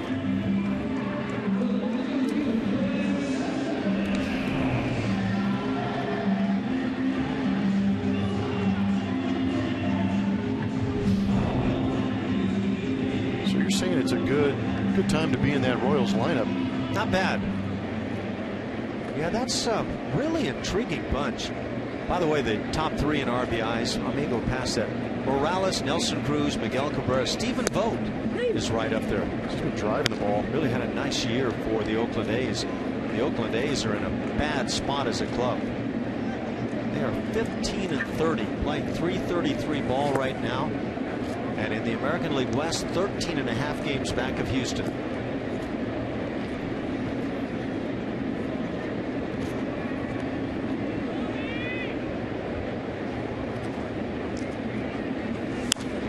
Line drive into right center field, on the run and diving, ball off the glove of Marisnick.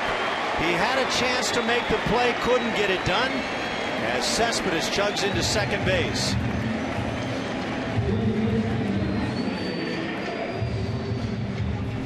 Good grief, another hard hit ball from Cespedes. It's a double for Cespedes. Great effort from Jake. As hard as that ball was hit and him diving in, it's got to be tough to try and make that play.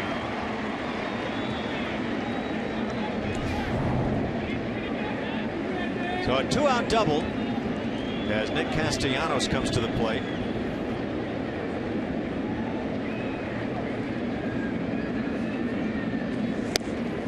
That's 16 doubles now for Cespedes.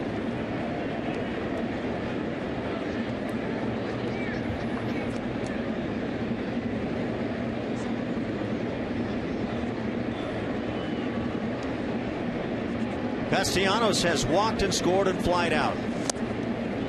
Has an 0-2 count.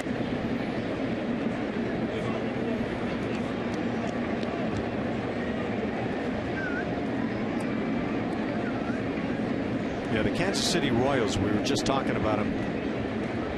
Got some guys really swinging it. Eric Hosmer, Kendry Morales, Mike Moustakas, Salvador Perez, as the pitch in the dirt kicks off the body of Castro. So it's a wild pitch. Cespedes takes third base with 2 outs. What happened there? Well, that happened. I'm surprised it got dirt from up here. It looked like it got grass. Well out in front of the plate. Turned into a hockey goalie when the ball bounces that far out in front of you. Safe to say I don't think Castro called for that pitch. 1-2 the count. What would be the sign for it? You just stick your finger in the dirt. And then point way out in front of home plate. No, I want it in the dirt way out there. Throw any pitch you want because it's not going to matter to me in the end run.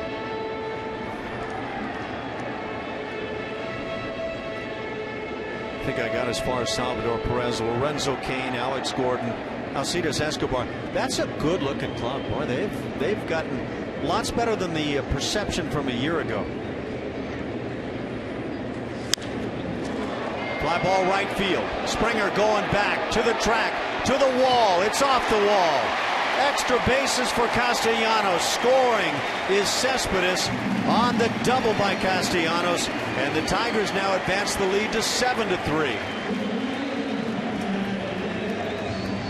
It's actually not a bad spot to go after Castellanos. His numbers on that outside corner right around 100. But again, just a hanging off speed pitch from Roberto Hernandez. And if you throw it at 84 miles an hour, there's a good chance guys are going to catch up to it. Springer tries to do his best to go out there and save Roberto, but just unable to get back to that wall and find it quick enough and catch that ball. Castellanos' 7th double on the year. And that RBI number 20.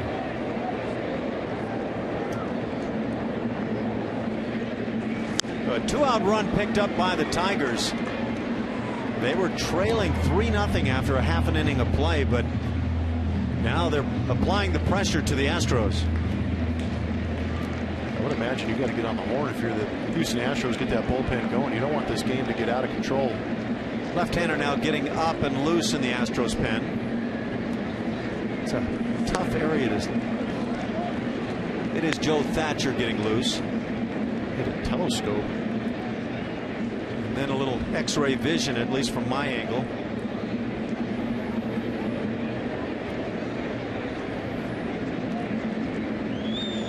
Two-out double by Cespedes, followed by the double from Castellanos. And now Rajay Davis trying to add some more.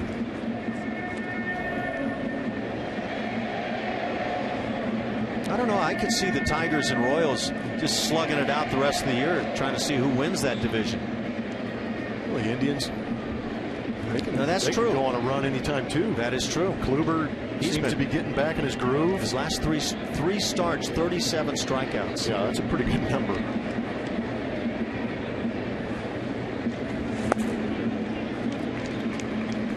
Two and two. Tampa Bay continues to lead in the American League East by a game and a half over the Yankees, who have lost 5 straight. The Astros going to face a Baltimore club that a couple games under 500, 5-5 in their last 10. Rajay taps it third base side. It goes foul. Boston Red Sox have come on a bit. They're 3 games under, 20 and 23. Toronto Blue Jays have fallen off the charts.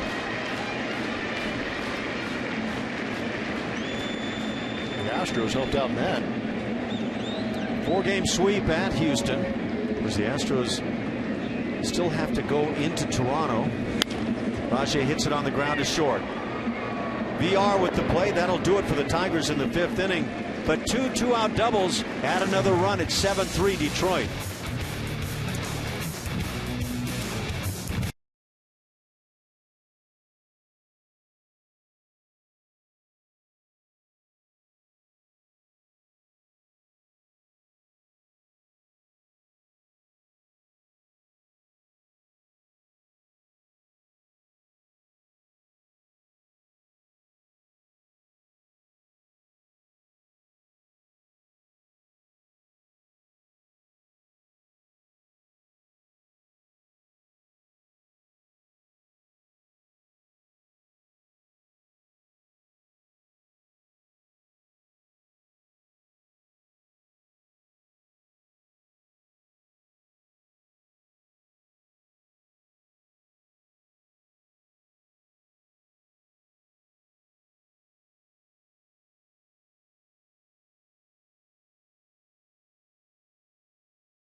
For our AT&T Rewind, Evan Gattis coming to the plate. We saw it earlier in this series off of David Price shooting one in that deep right center field gap, and the man was on the run. And again today, kind of an excuse me swing, shooting that one down the right field line. Rajai Davis had a long way to go, and by the time he picked it up, the caveman was on his way to getting another three-bagger. And Gattis leads off here as we start the 6th inning. The Astros with work to do, trailing Detroit 7-3. The Tigers trying to make it 3 out of 4. Gattis, Rasmussen, Carter here in the inning.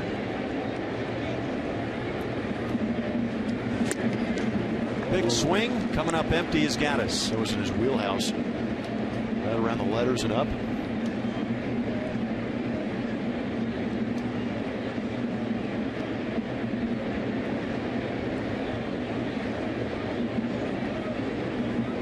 Joe Thatcher has remained standing in the Astros pen. Drive to left field, back at the wall, and this one gets out of here. It looked like with just one hand on a pitch down, Evan Gattis drives it out to left field, puts the Astros on the board with his 9th long ball of the year. How about the plate coverage for a guy like Evan Gattis? We've seen him hammer balls about chin high, and now he comes down off the shoe tops and waffles one into that left field bleachers. Look at this pitch, tailing down and in was that changeup. 6 inches off the ground, and he crushed it. I perceived seeing the swing initially that it might have been one-handed, but just the finish gives you an idea how strong he is. Absolutely. My goodness. And that got all the way to the seats. That's a first day in this ballpark home run. It's halfway to the cycle. Triple and a home run. All he needs now is the measly little single and double route. 5 Houston hits on the day as Colby Rasmus has an 0-2 count. Colby has walked and flied out. Again, that's 9 dingers and 28 RBIs now for Gattis, 3 on the day.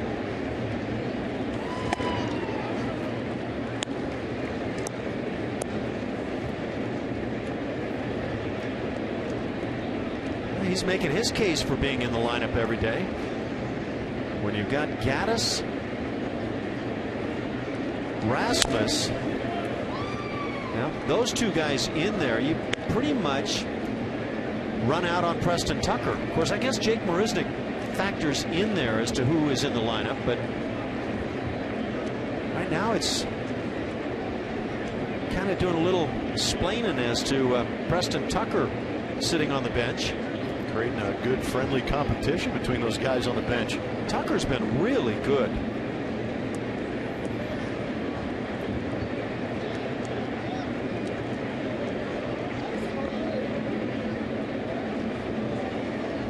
The 1-2 got him swinging. 10 strikeouts for Anibal Sanchez. One out here in the 6th. New season high for Anibal Sanchez. Struck out 9 twice this year.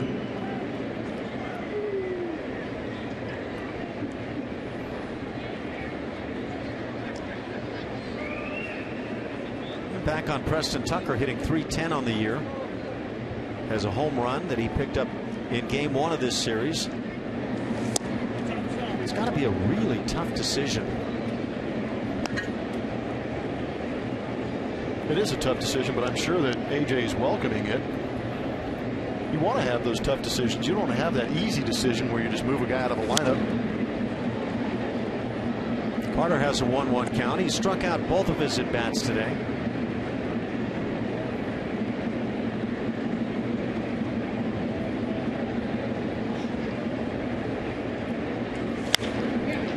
And shoots one through the left side. 1 for 3. A 1-out single brings up Jason Castro.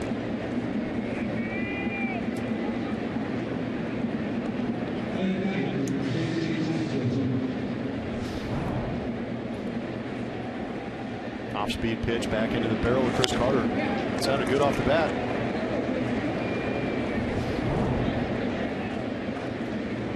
Jason Castro has flied out and struck out. Caught looking in the 4th inning.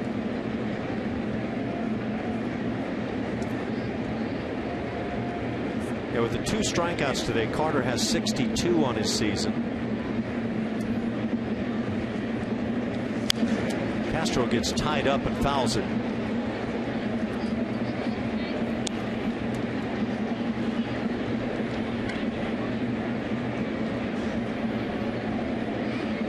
With that shift on, shortstop Romine stays on the left side of the infield and now kind of pinches toward the bag at second so that the double play can be gotten if they get a ground ball on the right side. But Castro, with that first swing as he fouled it, looked like he was trying to go to the left side. Worked for him yesterday. Got him an RBI single. Really stayed on it well, too.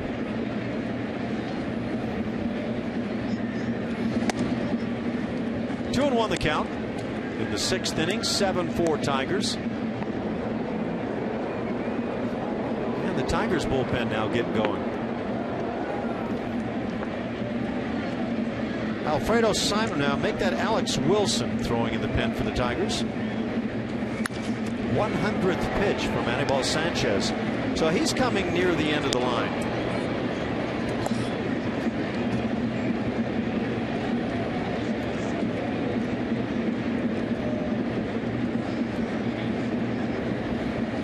Castro hitting .228. First inning, a real battle for Sanchez, but as Blummer says, season high in strikeouts with 10. Come along very well here this afternoon and in position to win, but that home run by Evan Gattis puts the Astros now within 3.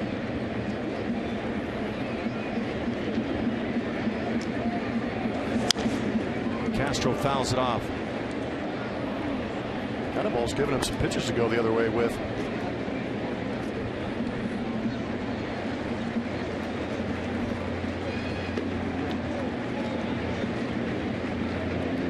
Joe Thatcher would appear to be ready in the Astros pen to pick it up for Hernandez.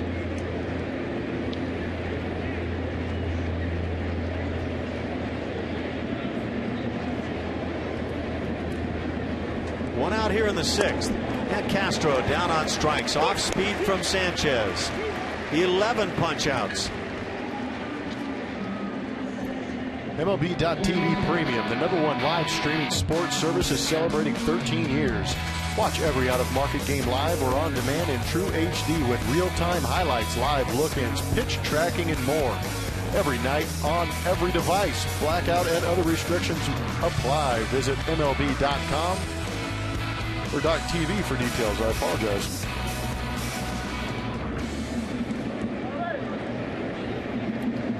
With 2 outs, Carter still at first base. Jonathan VR at the plate.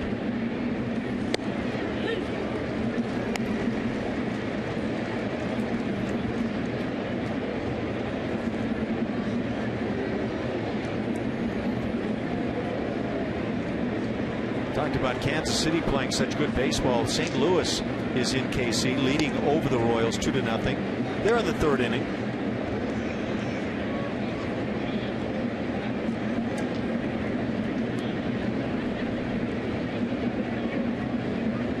The Astros just recently saw the Blue Jays, and their would-be right fielder Jose Bautista DH'd the entire series. He's had a bad shoulder, and word is now that he's gotten a cortisone shot in that shoulder.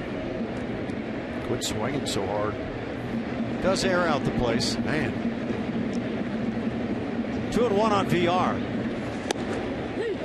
and now it's even.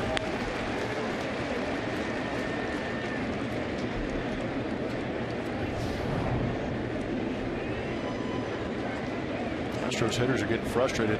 Expansive zones, tough to cover. Going side to side, not so much down to up.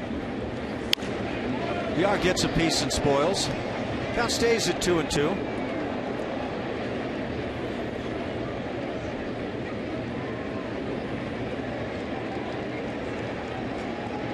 Red Sox have put their outfielder Shane Victorino on the DL.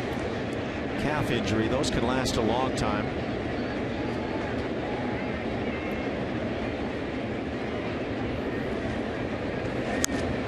And again, VR gets a piece.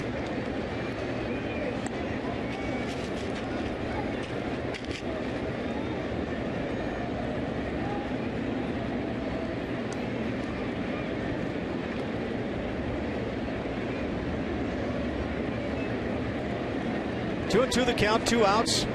VR watches it all the way and now has the full count. That'll put Carter in motion. Miguel Cabrera notifying his pitcher that he'll be right behind Carter. There goes Carter, and the pitch hit on the ground into right field, base hit. Carter will head to third base. Couple of hits after the home run by Gaddis that started the inning. The Astros have runners at first and third now as Jake Marisnick comes to the plate. Should be interesting right here. Pitching coach of the Tigers coming out after this base hit by VR. Just a good fastball down and in. Turns on it, shoots that 4-hole. Chris Carter off with the pitch, able to make it into third base.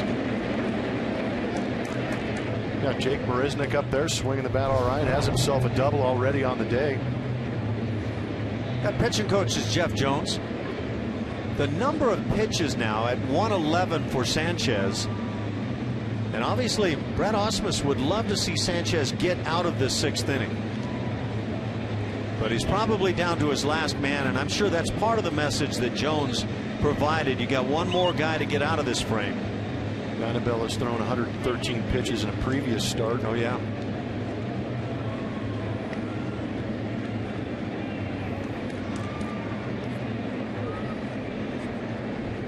The Astros have Preston Tucker now waiting on deck.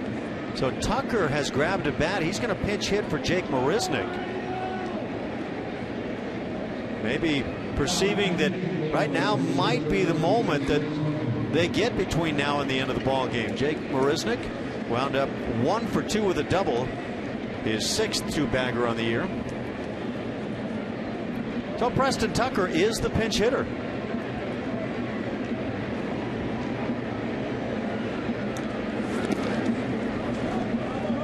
Tucker had that pinch hit home run to tie the ball game in the 9th inning, game 1. There's your get to know. Brought to you by Houston Methodist. Wow, guilty pleasure song. That's a good one. Style. Got a whole new appreciation for Preston now as a person and a ball player. Good swing. Going on the pitch as it's fouled back was Jonathan VR. Going to dive into second base. Yeah, that was just a matter of time before VR was going to try and take that. He'll be going again. That was a good pass by Preston Tucker. Actually, I think looking at the numbers, has better numbers against left-handed pitchers this year. He does. And had another hit against a left-hander yesterday. Has 2 hits in the series. Of course, one of those, that pinch hit home run. It's 2-1. Pretty good jump by VR. So VR picks up the stolen base. So now a base hit gets you within 1. I wonder if AJ was trying to get Preston Tucker in a situation where maybe one swing ties this thing up. 2 stolen bases on the day, and this one is driven high and deep. Watch it go. See ya. 3-run pinch hit home run for Preston Tucker. And how you gonna keep him out of this lineup? 7-7 ball game now in the 6th inning. Second major league home run, and both as a pinch hitter. Can I say I told you so now? I know exactly what's going on. Feel free. Preston Tucker, another Astros rookie, stepping up in a big situation, allowing Roberto Hernandez to spit the hook on this game after giving up 7, but a changeup down in the zone, and the man goes down and annihilates it. A prodigious shot off the bat of Preston Tucker, but at another pinch hit home run. Anibal Sanchez knew at the instant Tucker made contact. And again, a 7-7 game. Sanchez is done with his day as the Tigers go to the pen. We're tied.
Each is a pinch hitter, each in this series with the Tigers. It looked like he couldn't even find a seat there in the dugout.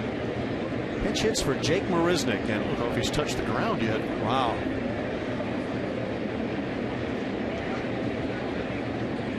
George Springer, the leadoff man today, stands in, has a 1-1 count. Springer has a single, has struck out and drawn a walk. He's also stolen a base, his 11th on the year. What an inning. This team's fun to watch. 6th inning, it starts 7-3 Tigers, and we are all even. Does that just pile on to those late inning numbers that we keep talking about? 6th inning on, huh? Oh my wow. goodness. I see a big 4 on the board. That's called a crooked number. Well, I mean, the last couple of years we kept saying, wouldn't it be nice if they hit a home run here? Now we ask and we receive. Boy. Springer now with a 2-2 count.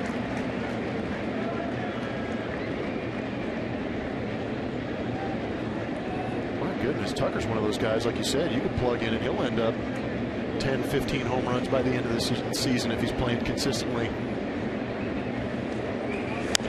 Springer gets a piece, fouls it down the right side. He just missed that one too.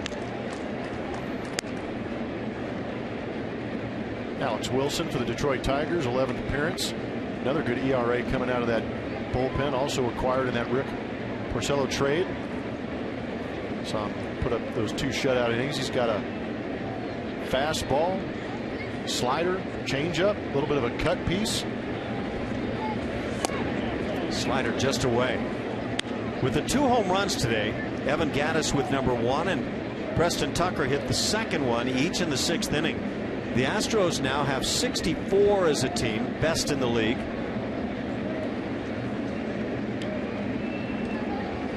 3-2 to George. And he takes strike 3. Second time caught looking today. And that'll do it. But in the 6th inning, the Astros get home runs from Evan Gattis and Preston Tucker, and they've caught the Tigers at 7.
And getting the Astros back even with the Tigers at 7. Now takes over in left field.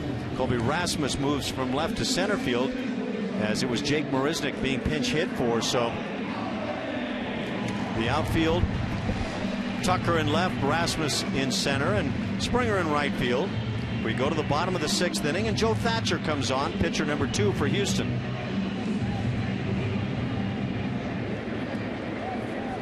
Got ourselves a ball game here, Ash. And we do. Long ball factoring back in, 2 of them today. Can't fall asleep on that Astros offense.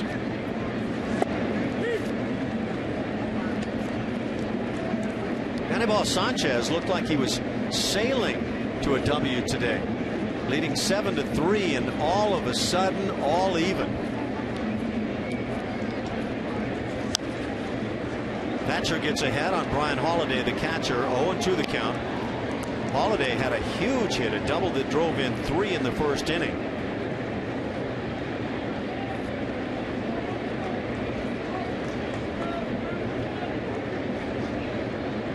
And that double was just his 2nd of the year. 1-2 the count.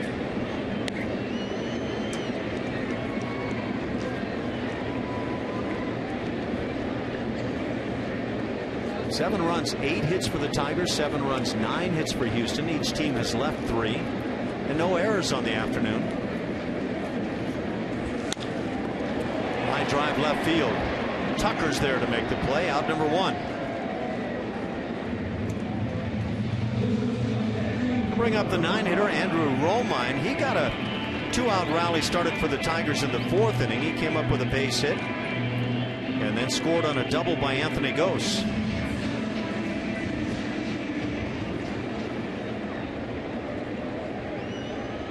Definitely would not have thought that the Astros offense would have done that to Anibal Sanchez after seeing how many strikeouts he was putting on those Astros through those middle innings.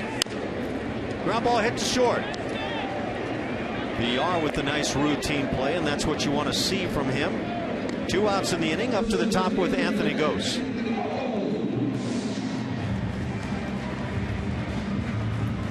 Smelling some food around this place. Yeah, we know people.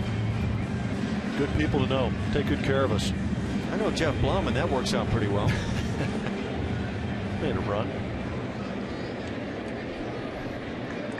Anthony Gose is having a day. He has walked, then was caught stealing a perfect throw by Jason Castro back in the first inning. He's also singled and doubled.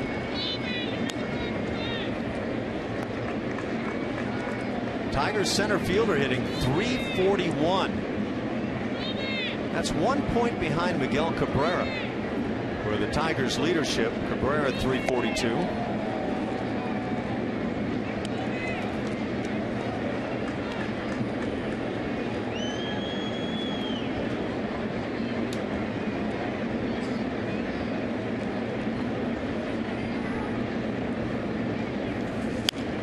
Foul off the left side. 2-1 the count. Now we get a note from Gene Diaz. He knows all of this stuff. The last Astro to have 2 or more pinch hit home runs in one season. We'll give you like 2 seconds to guess it. And I heard about 100 people that were right. Rick Ankiel hit 2 back in 2013. But who was the last to hit 2 in one series? We will see if we come up with an answer there. Tucker makes the catch. A 1-2-3 6th inning turned in by Thatcher. To the 7th we go, tied at 7.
To Preston Tucker's big swing of the bat off the bench too for his second career home run, another pinch hitting game tying home run. It's pretty incredible watching to see what this guy can do. And off the bench, like I mentioned, not in the starting lineup tonight. And AJ Hinch actually talked about this before the game, saying there's a lot of variables that go into every game and where I'm going to play Preston Tucker, where I'm going to get his at bats. And one of the things he looked at today is he wanted the great defensive guys out there, especially in this big ballpark with Anibal Sanchez on the mound. And it's a tough matchup for any lefty. Sanchez that can throw any pitch at any time, so that went into it too. But guys, proving he can hit off Sanchez with that big home run. What? Is there anything this guy can't do?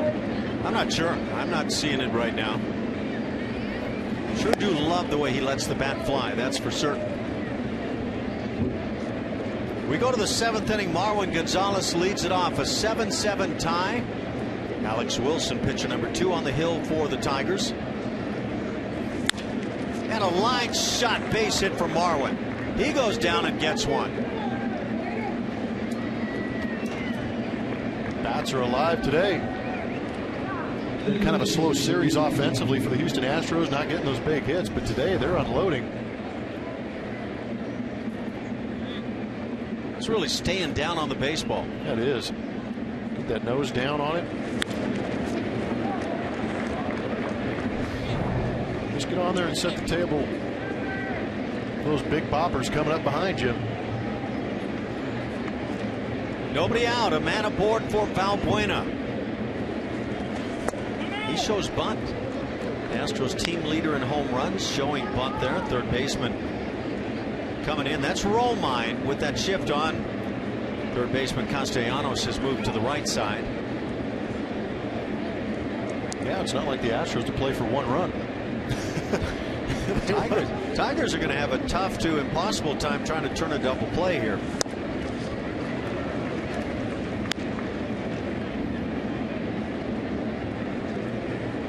Anibal Sanchez went 5 2/3 today.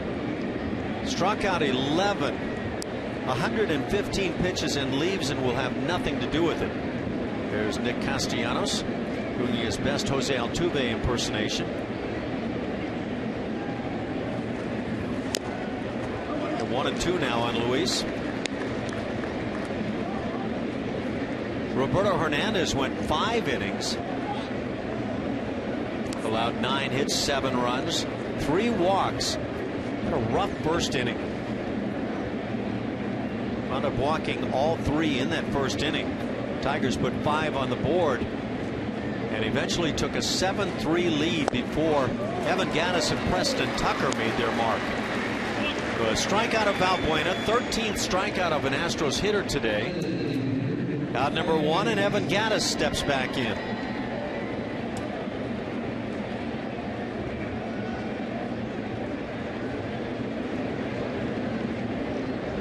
Gattis having a big day.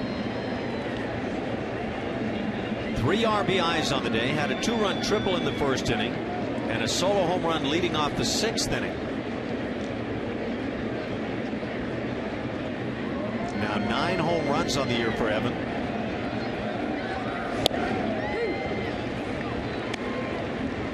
Hitting 196. This is a big AB. We've got the 2 leaders on the team in home runs. Luis Valbuena with 10, hitting 200. And Evan Gattis with 9, hitting 196. The Astros have a couple of stolen bases on the day. Got 1 from George Springer in the 5th inning, 1 from VR in the 6th. VR in Detroit, it's like having Mickey Tettleton and Rob Deere in your lineup. All or nothing. Those were the days. Gattis starts the bat, has a strike called. 0-2 the count. Gattis likely wants to know, was it on the pitch or the swing?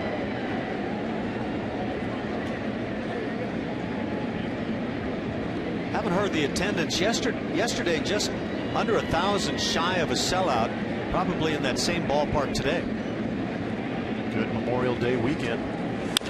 Ground ball right side, that finds the hole. Into second, and stopping there is Marwin. Couple of hits in the inning, runners at first and second, 1 out for Colby Rasmus. And 3 hits on the day for Evan Gattis. Guess what, Ash? Off the interstate? Off the interstate, he needs 1 more hit for the cycle. Got that base hit out of the way, got the triple out of the way, the home run, just needs a double. Now we'll see if that's in the offing. Brad Ausmus now comes out of that third base dugout. And Brad is going to bring on a left-hander from the Detroit Tigers bullpen. As we're in a 7-7 tie here in the 7th inning, the Astros threatening. We'll be right back.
Astro. And this moment in history is brought to you by M.D. Anderson.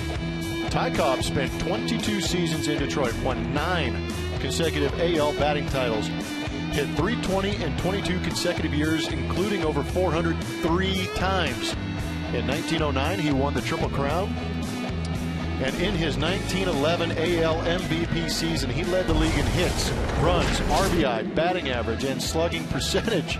He retired as the holder of 43 MLB regular season records. He's one of those candidates for like a 10-year, multi-million-dollar contracts, I think. You think he got one of those back in his day? You think they'd give him a number?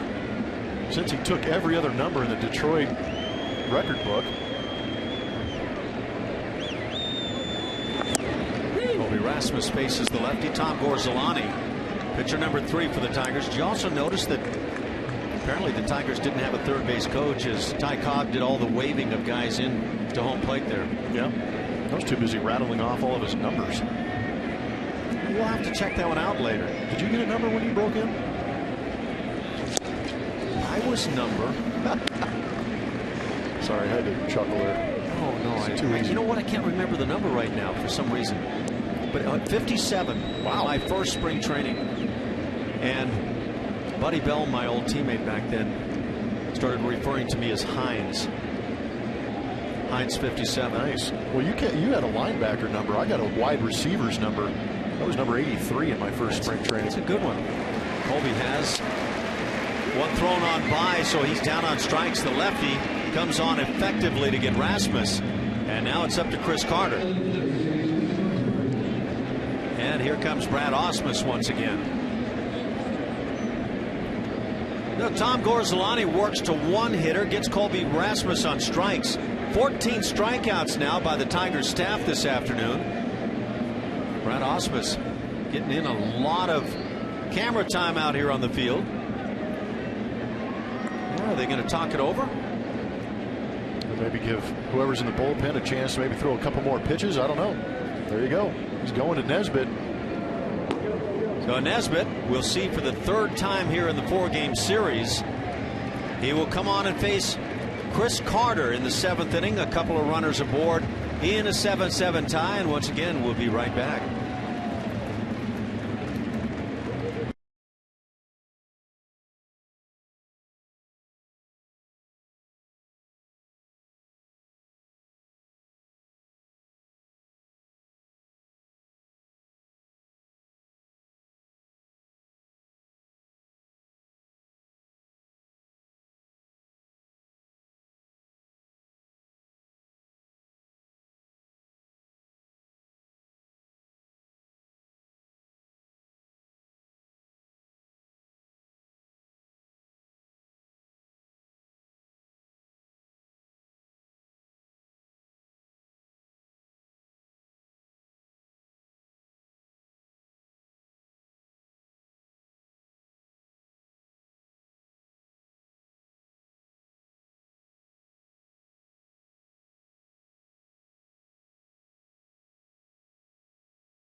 By Marathon Oil Corporation. The next fireworks extravaganza is this Friday when the Astros take on the White Sox. For more info, visit astros.com/fireworks or call 1-877-9-ASTROS.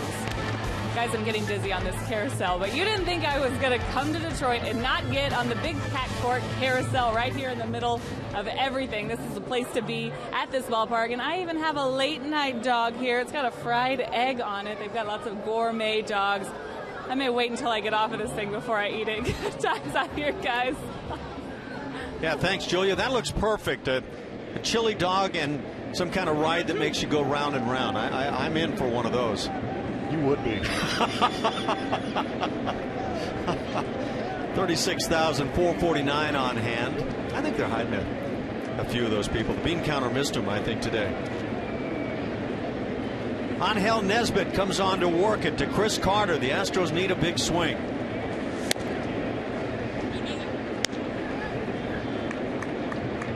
You know, if you hadn't recently gotten me some really nice apple pie here, I think we'd have to discuss some matters. I'm just adding fuel to the fire. Oh, I know you are. You know you are. Chris Carter fouls it off. A ball and a strike.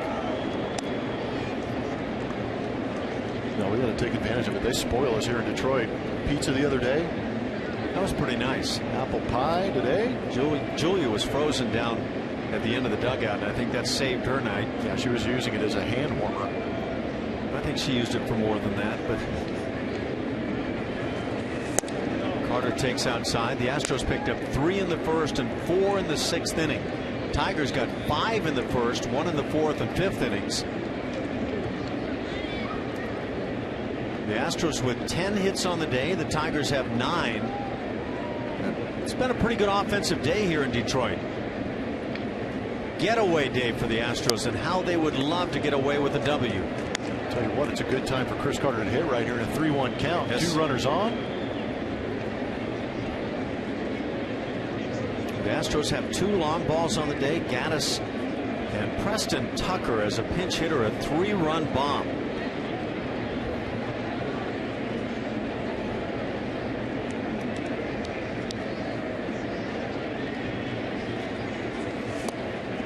And Carter takes a ball that'll load him up. And Jason Castro coming to the plate. Borderline pitch right there. Good job of laying off by Chris Carter. That's the thing too. You get into the 3-1 count. You're looking to drive a ball out of the ballpark. This is probably not the ideal pitch for Chris Carter to do that on, but it looked like it may have snuck by that lower inside corner.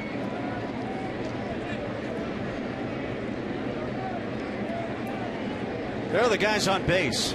Marwin at third.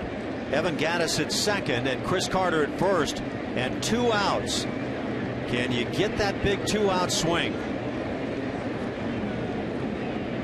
Nesbitt from the stretch gets ahead on Castro. A little aggressive, knowing that the winning runs are out there.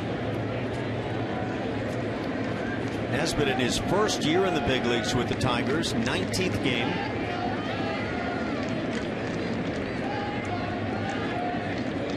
He's allowed 1 home run. And the Astros are yet to hit a grand slam this year. I'm trying to set one up if you hadn't guessed. I like it. Hard to see it happen.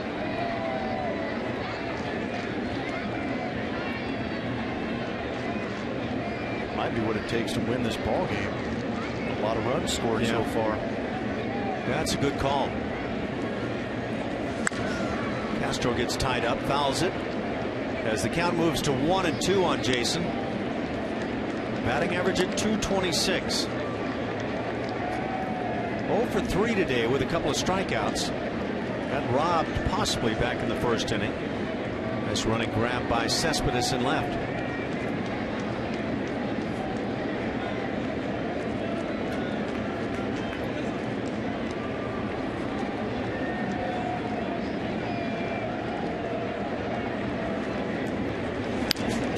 Again, he gets tied up. Nesbitt with that good fastball around 94, 95 miles an hour. I've seen a couple cutters from him about 90, 91 miles an hour.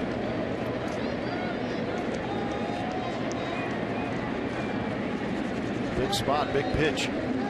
We saw all the tough shadows on the field yesterday with the clouds today. None of that to deal with.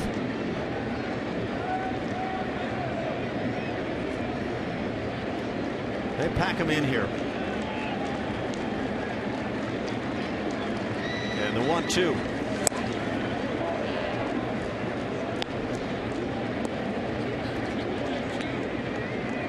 There is the smallest of fractions there where you can consider taking one for the team. That's a tough spot. It's a small fraction when the guy's throwing 95 miles Yes, an hour. that is, yeah. The answer comes back no for almost anybody.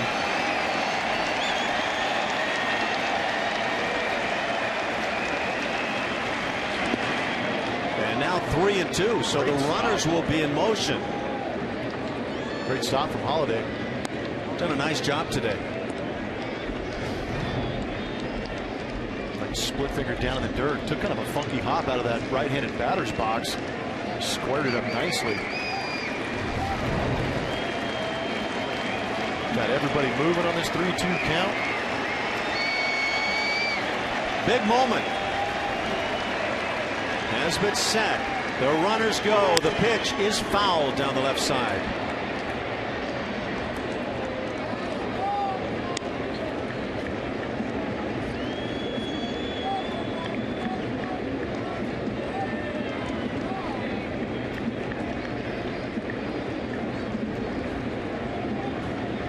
Not sure where there are 6,000-7,000 empty seats here at Tiger Stadium of Comerica Park. Just too easy to say Tiger Stadium. Again we do it. Runners in motion and the pitch lined into right field. This is a big one. 1 run, 2 runs have scored. Into third base is Chris Carter, and Jason Castro on the 3-2 comes through, and the Astros now on top 9-7. 2 out RBIs. Big hit with the bases loaded. The runner's on the move. Gaddis scores easy, but a fastball pumped. That lower inner third. Saw Castro foul that one off down the left field line. This time around, he's ready for it, gets the head out, and rips it through that hole.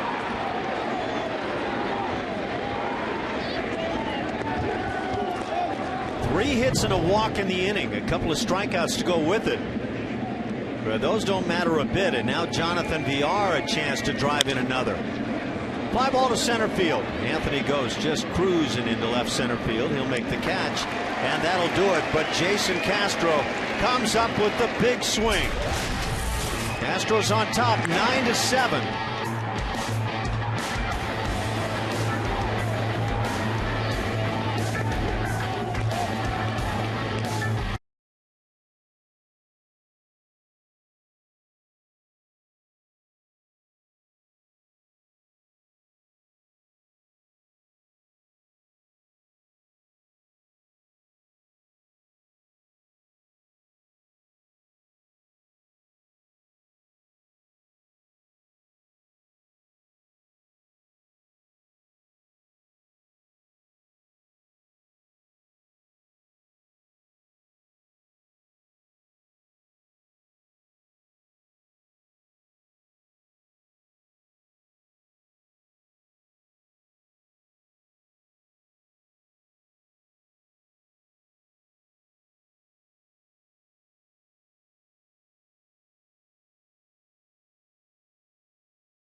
We've got a pitching performance, and it's going to be powered by Kubota.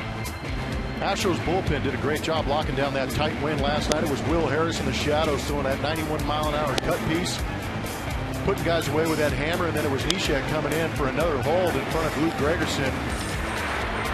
Can't imagine what those Tiger hitters were going through trying to face that kind of motion on a day with so many shadows, and then it was Luke Gregerson doing what he's been doing all year long. Had great sink on his fastball.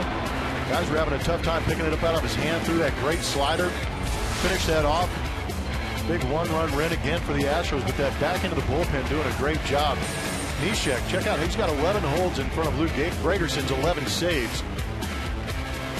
And that guy, Will Harris, I mean, that's turning out to be a pretty potent 7, 8, 9 punch at the late inning games for Houston Astros when they have that lead.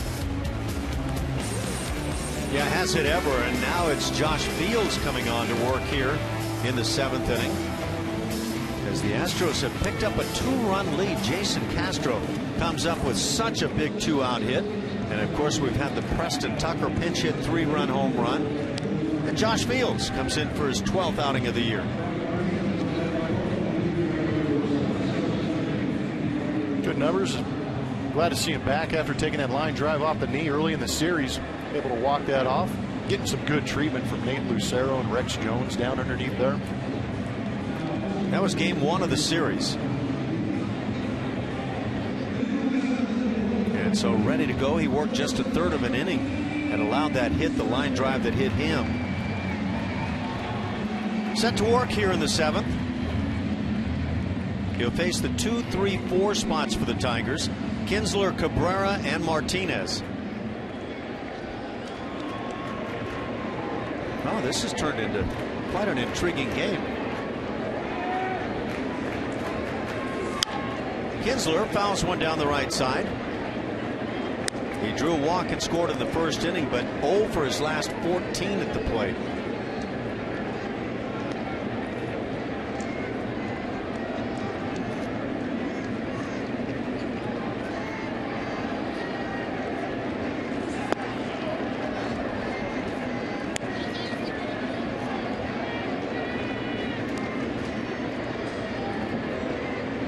Josh Fields with that great fastball, and he's been in that mid-90s range.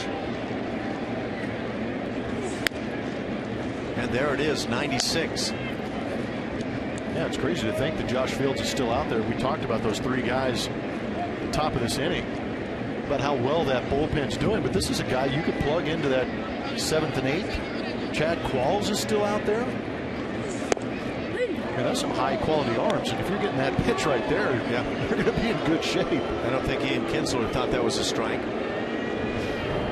Take a look and see what we find. It's intriguing. Yeah, that 108th seam caught it. How many on the baseball? 108? Yep. 1 hopper hit to second base, and Marwin makes the play in out number 1. So 15 times in a row, Ian Kinsler has come up empty.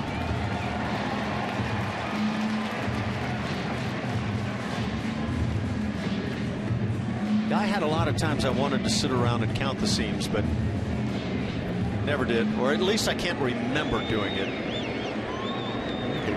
Pretty lost doing that. You need to mark your starting point, don't you? Doing laps around the baseball. Of course, then when you mark it, then you're defacing the baseball. You can't do that. You're going to the market.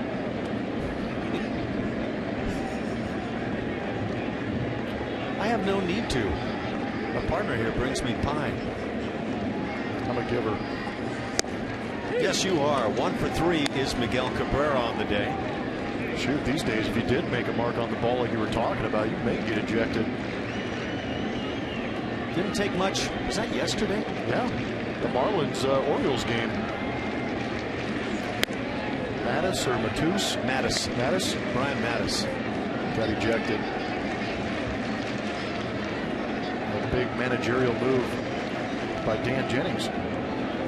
Go out there and check this guy, will you? 2 balls and a strike. 1 out here in the 7th. And now 2-2 on Miguel.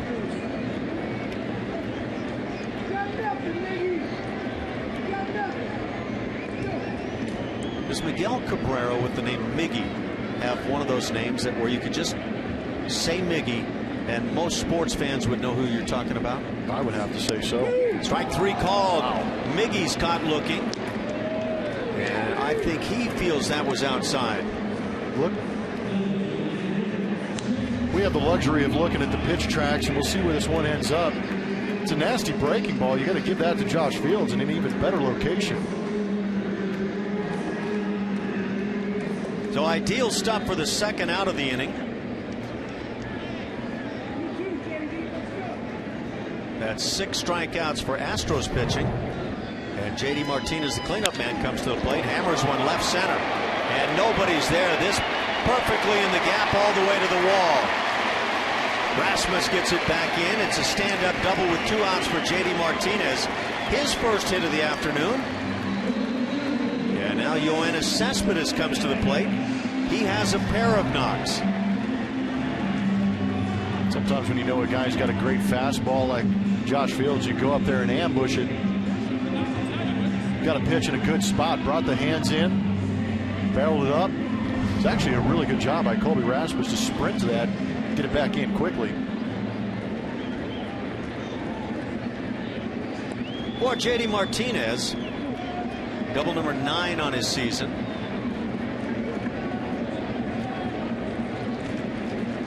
First base open, Yoenis Cespedes at the plate. Nick Castellanos waits on deck.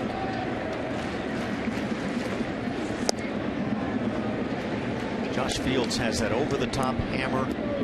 He's got a change-up that he started throwing more and more effectively last year.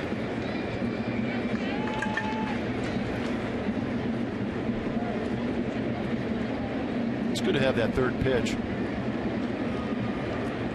Show it every once in a while, but he's pretty effective with 95 and a hammer. And there's 96 with the heat. 0-2 the count.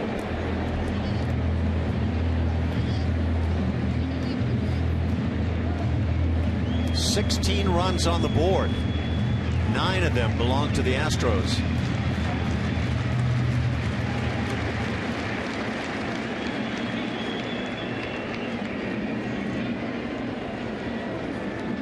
Is this what the game looked like when Ty Cobb was playing? I thought it was in black and white. They did play in black and white in those days.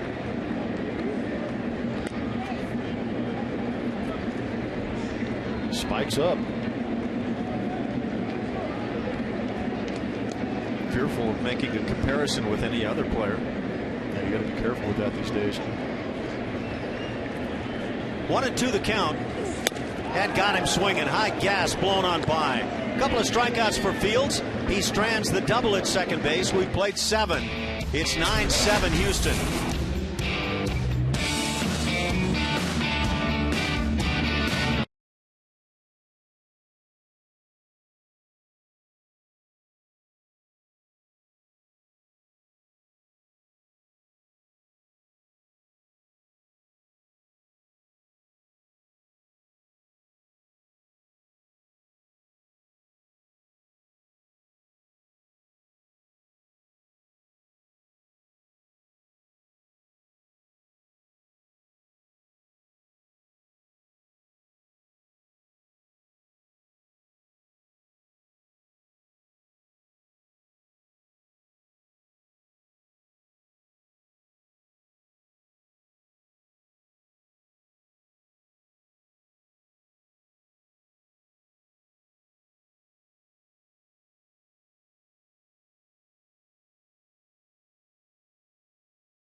Time now for our TXU Energy Power Player of the Game, Preston Tucker.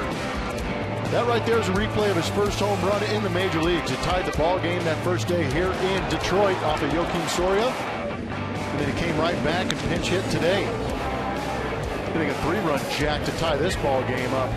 Tucker is the first player in Astros history with 2 pinch hit home runs in a series. The last major league player to hit 2 pinch hit home runs in a series was Diana Navarro. He was with the Cubs and did it against the Giants.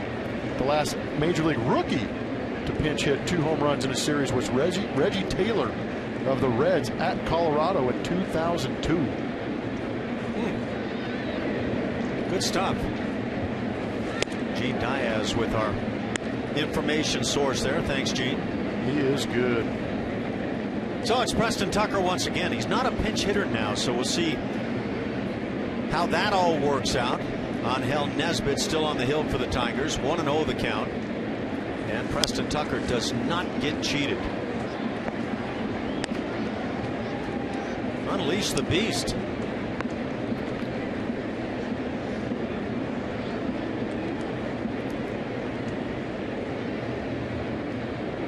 Tim Beckham had a couple of pinch hit home runs for his first home runs in the big leagues last year. Wow. Line drive base hit into left center field. I don't know what else to say. This guy is really impressive. Spraying the ball all over the place, having good at-bats against left-handed pitching. Now he's starting to get comfortable against the right-handers. That was a pretty good backdoor cutter attempt by Nesbitt. But look at the way he keeps his head down on that ball, and watch the bat path. He stays nice and smooth through the zone. That's a beautiful thing. Yeah, that really is.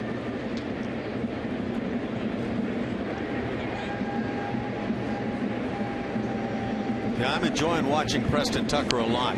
George Springer bunts one on the first base side, and an effective sacrifice bunt as he moves Tucker into second base. The Astros trying to add to their 2-run lead here in the 8th inning. So a sacrifice bunt for George Springer, and there's one you won't see a lot.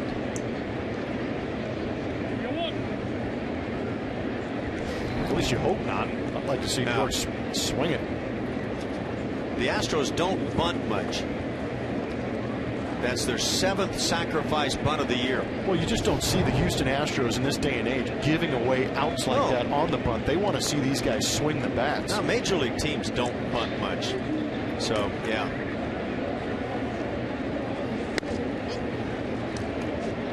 Now a couple of shots to try to drive that run home and add to this lead.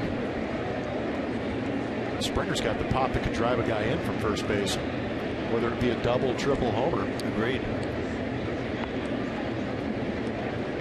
Marwin Gonzalez 2 for 4 on the day.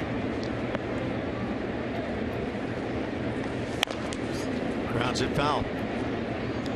Nonetheless, you hope it works out for the Astros, putting that runner in scoring position for Marwin.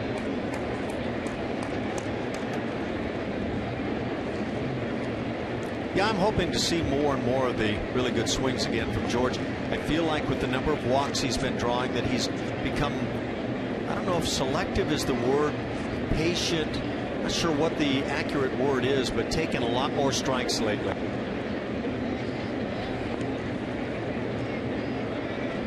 One and one the count. Cutting in is the shortstop behind the lead runner, Preston Tucker.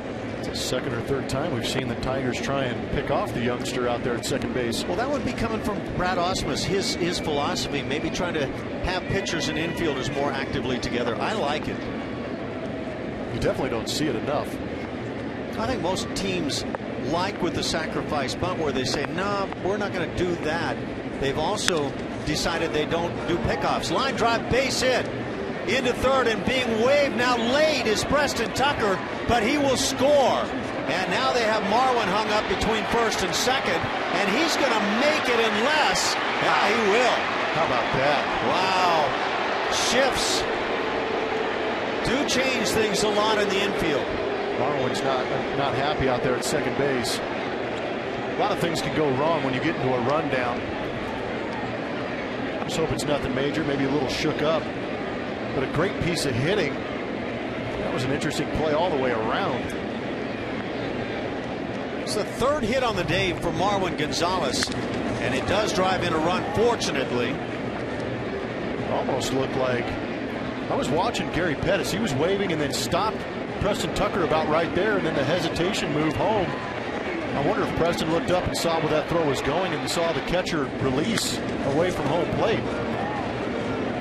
A good job by Marwin trying to take that extra base. Probably drew that throw from the catcher. But now we get a chance to see where things went wrong.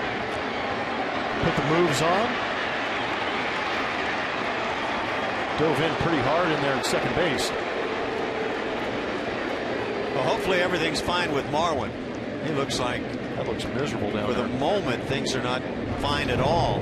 The Astros fortunate to get a run there on that play. I agree. Because with the catcher Holiday coming up to take that throw, because of the fact Marwin was heading towards second base, it enabled the scoring, because had Holiday stayed back with Tucker not coming all the way around third, I think they had him dead to rights. No, he would have been out by a long shot right there.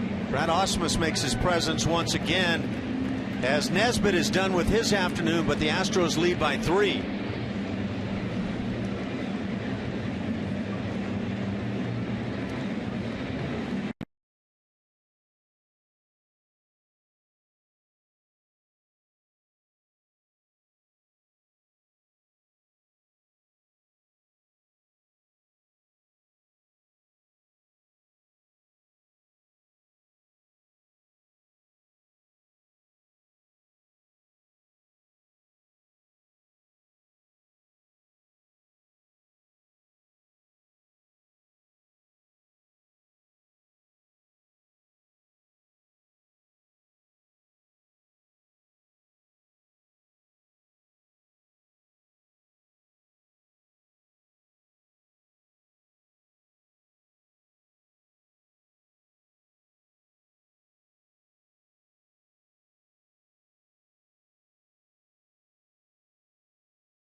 But here's what happened on that base hit by Marwin Gonzalez. And it was a good read by Preston, making sure that ball dropped. But Gary Pettis, the third base coach, came down the line quite a bit towards home plate before giving that go-ahead sign. He had originally held Preston Tucker up, but I think when Preston Tucker glanced towards the play at home plate, he saw the catcher Holiday just walk away from home plate to cut that ball off to try and get Marwin, and realized home plate was wide open and continued. Take a look at Marwin. Marwin eventually safe at second, partly because Holiday, the catcher, drops the baseball, but maybe even more so because there was no infielder at second base, and Marwin just took off in that direction after he had gotten in the rundown.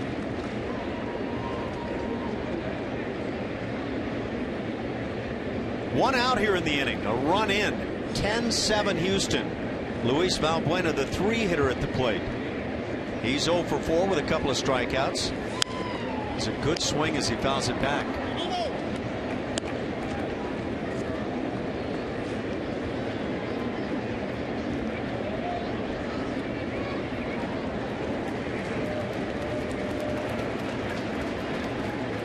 Valbuena right on the 200 mark with the batting average. Blaine Hardy is the new left-hander now pitching for the Tigers.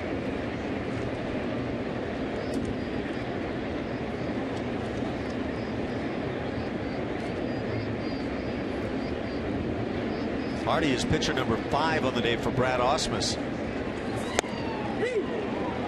There's that low strike we've seen sometimes today. Sanchez, Wilson, Gorzolani, Nesbitt, and now Hardy.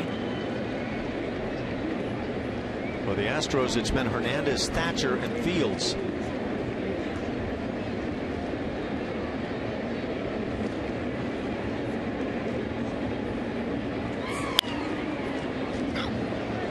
Fly ball shallow in left field. Cespedes comes in and makes the catch. That's 2 outs in the inning, and it brings up Evan Gattis with first base open. Colby Rasmus, the left-hand hitter, due up next. Evan Gattis has had himself a day. How about some Evan Gattis love? The man just needs a double to complete the cycle. It started off with that triple you saw right down the right field line. Just kind of poked at it. It's all about location. And then right here, we've seen him cover the fastball up. He got himself an off-speed pitch down in the zone. Pummeled that one into the bleachers, and they're going to opt for the intentional walk against the big man. So they're going to put him on with the free pass. Brandon Barnes with the last cycle for the Astros. That was an exciting cycle, too. I can't believe they're not going to give him a chance. It's like they're trying to stay in this ball game or something. That should be secondary, shouldn't it? 3-0. Oh, no, you get anywhere near the plate with the intentional walk pitch, you may hit it, but those are fantastic numbers from the 6th inning on. Take a look at those again. There's the free pass.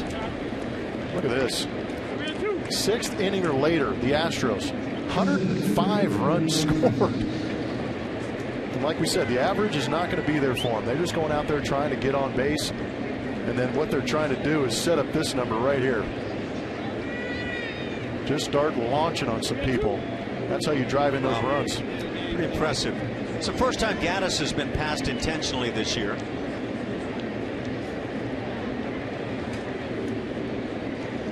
Preston Tucker's contributions have been more than welcome. Ooh, have they ever. Line drive, but right at the third baseman in shallow right field. As Castellanos makes the catch, Rasmus lines out, and that does it for Houston. They get a big run and lead over the Tigers 10-7.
Astro fan action here at the ballpark.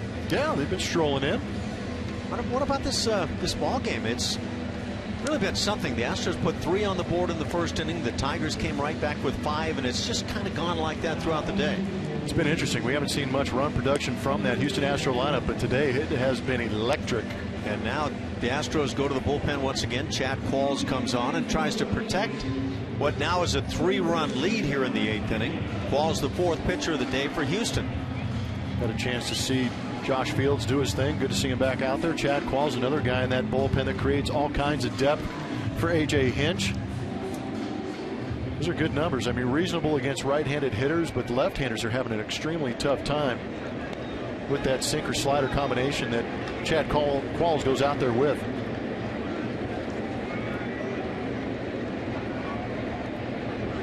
So Qualls will face the 6, 7, 8 spots for the Tigers. Nick Castellanos leads it off.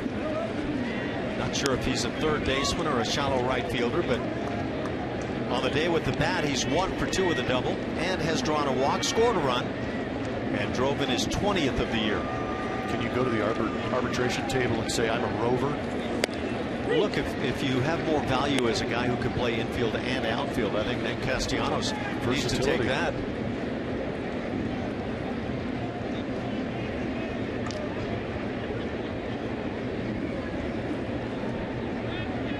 Ball and a strike, shift on. He's had more putouts and assists in right field than he has at third base. I think that's right, yeah. Well, between these two clubs, it is all shift all the time. Battle of the minds between Stanford alum A.J. Hinch, Dartmouth alum Brad Ausmus. Ground ball left side, and that finds the hole. That hole was about 4 feet wide, and Castellanos shoots one through it. His second hit of the day. We've seen that twice. Cespedes did it earlier in the game, and now Castellanos beating the shift with a ground ball, which they're trying to defend.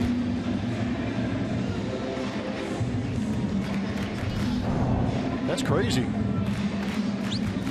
Castellanos aboard. Nobody out for Rajay Davis, who's 1 for 3. There's some hard drives burning up right now. They grinding them hard right now? Yeah, they're just going, wait a minute. We played for this and we didn't stop it. That's just the nature of baseball.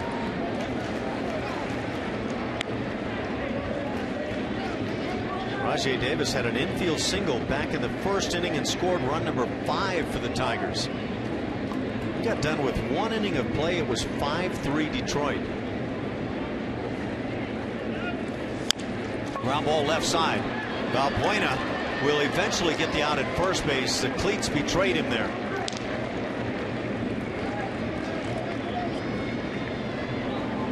Tyler Collins now has grabbed a bat. He'll pinch hit for the Tigers. Coming on for Brian Holiday, the catcher, who was 1 for 3 on his day.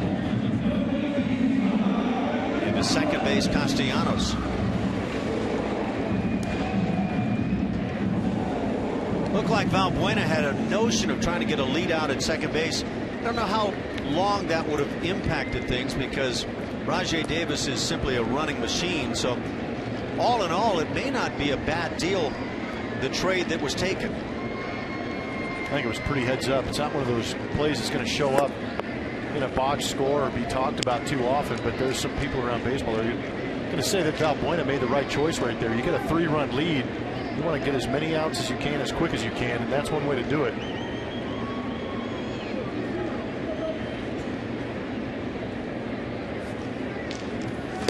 One and one the count on Collins. Tyler Collins hitting an even 200, has just a couple of hits, so that would say he's 2 for 10 on the year, has scored 1 run. Another shift on, 3 infielders on the right side. Valbuena has to stay near the bag at third.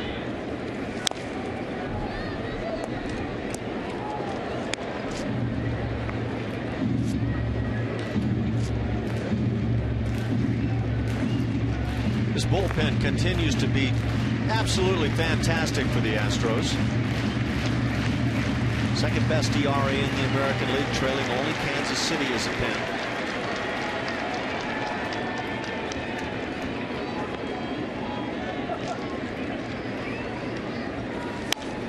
Pitch is popped up. Left side, Jason Castro with the play. And he'll make the catch. Second out of the inning. Join the Astros at Minute Maid Park on Saturday, May 30th as they take on the White Sox. 10,000 fans will receive a George Springer replica jersey presented by Houston Methodist. For more information, visit Astros.com or call 1-877-9-ASTROS.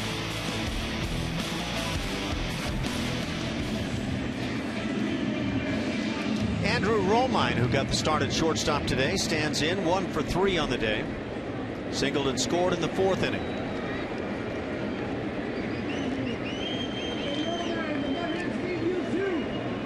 The 28-16 record by the Astros, best in franchise history after 44 games, and they're trying to add to it.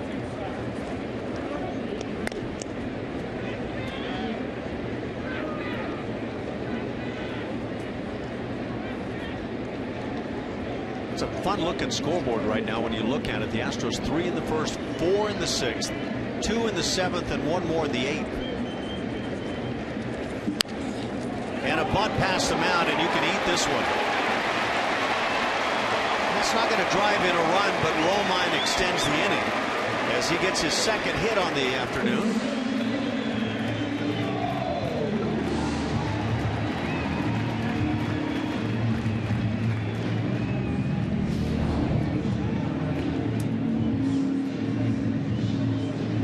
coach Chad Qualls.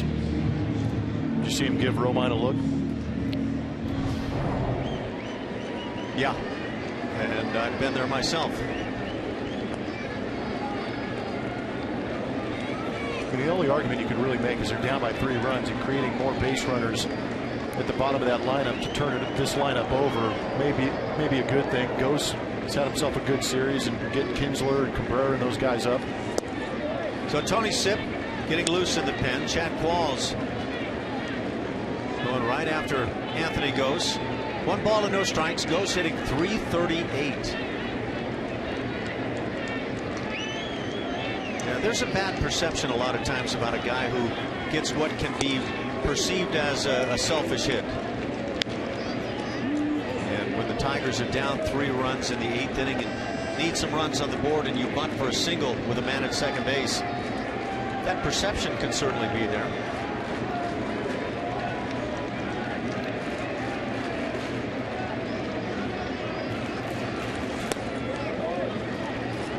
Two balls and a strike.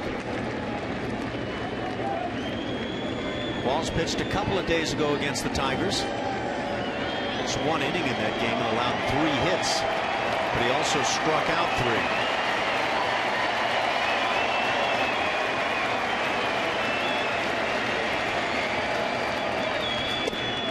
This is badly. It's 3-1. And Kinsler waits on deck.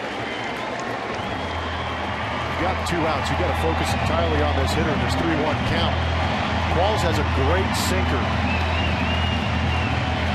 Don't worry about the runner at first. If he takes off, focus on making a good pitch right here to get you a ground ball.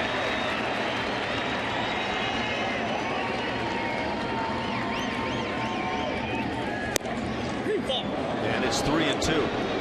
Or just throw a nasty one that the guy can't even swing on. Qualls can get some running action on that heater. Yeah, he can get guys to flinch when he throws that on that inner third, kind of at that front hip of a left-handed hitter. Romine will be in motion now on the 3-2. Carter plays all the way behind. That's really giving up the big jump. Ground ball to second. 2 big hops for Marwin. He makes the play, and Qualls gets out of the 8th inning with no damage. So we played 8 from Comerica. 10-7 Astros.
Book your low fare right now at southwest.com.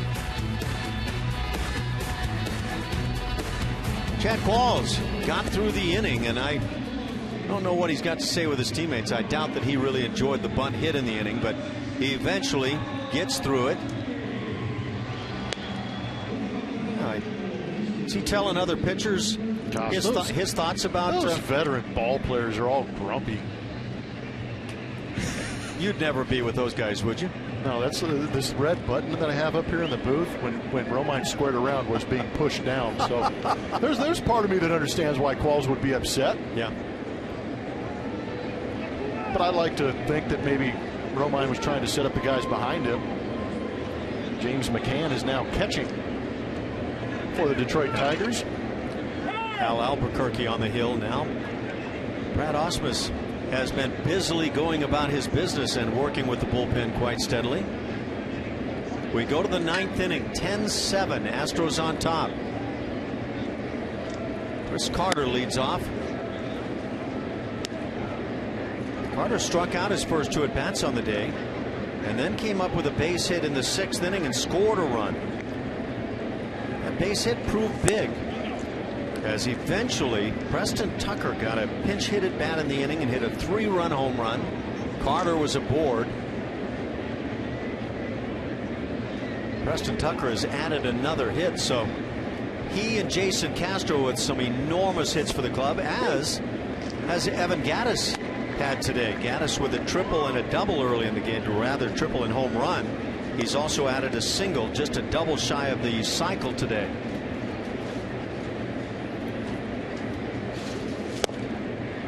Two the count on Carter. 5 of the 10 runs scored by the Astros were 2-out RBIs. It's always a good sign. Good number.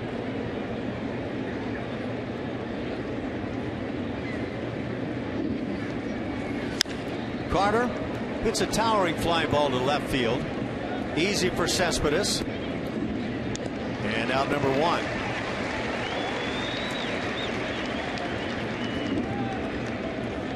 Got to bring up Jason Castro. Mentioned the big hit for Castro. That came with 2 outs in the 7th inning, as he drove in a pair with that knock. 11 RBIs on the year for Jason now. It was a 7-7 tie until that swing. And again, 2-out RBI. RBIs. Throw that S on the end, driving in 2 with that base hit. Or are they RSBI? Whoa, that's deep. Runs. It's not run batted ins. The question is yours. You are the analyst.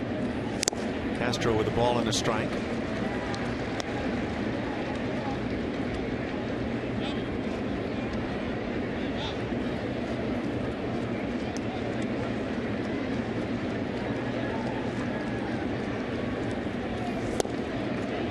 Two and one now on Jason. That shift on once again.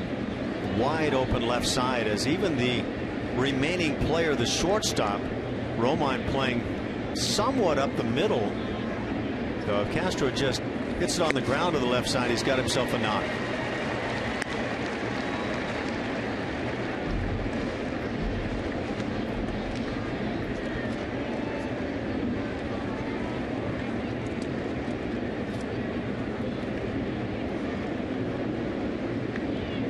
Between the two teams, it has been steady shifts in the series. Is Jason Castro going to look at this alignment from other clubs throughout the course of the year? And if he does he take batting practice with a different notion of trying to hit balls maybe the other way on the ground? Down on strikes Castro, second out of the inning. Interesting to see the notes that the Houston Astros compile, even against their own hitters, how often their hitters are being shifted on and where they're being shifted to. And should you try to hit it the other way? I mean, if you're saying, look, we don't care if you get a hit the other way, well, then if you're compiling that information, do they give that to the players and go, hey, you know, they're playing the shift on you, they're pitching you this way? I mean, I'm sure the information is flowing through that clubhouse. Do with it what you will. Jonathan Villar hits without a shift on, and that's probably a reason why. Ground ball to short, and a 1-2-3 top of the 9th inning. And now time for the bullpen to continue that great job. They lead it 10-7.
Houston with a 10-7 lead going to the bottom of the 9th inning. And the Astros and A.J. Hinch turn to the closer. Luke Gregerson comes on, warming it up. And how about a day where Jose Altuve sits and the Astros put 10 runs on the board? Makes perfect sense. What are you talking about? Man, that's amazing. That's probably what he's thinking too. He's like, you guys take me out of the lineup and drop 13 hits on the Detroit Tigers. Yeah, that's hard to believe. I think there's still plenty more hits out there for that kid. Do you? Oh, my. Okay, I'm going to go with you then. I'm on your side. Luke Gregerson comes on. And a glance at his numbers. Good numbers. Got his 11th save of the season in yesterday's 3-2 win. He's converted 11 of 12. Became the first Houston closer with 10 saves in the club's first 40 games of a season since Brett Myers had 10 saves in 2012. Second time for Gregerson to work here in the series. Worked yesterday. One scoreless inning and picked up the save in that one. Trying to do the same thing here today with the 10-7 ball game. It is a save situation for the Tigers. 2-3-4. Ian Kinsler leads off and takes a strike. With an 0 for 3 day today, Kinsler is now 0 for his last 15.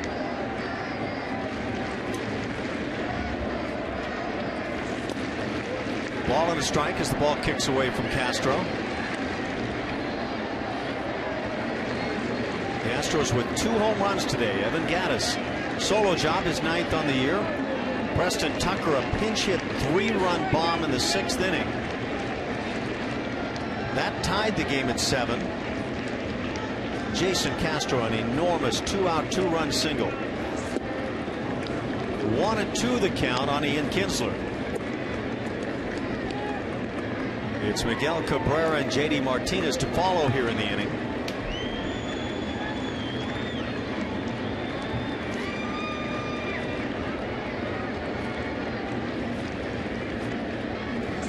And got him swinging. Kinsler's having a tough time. 1 out here in the 9th.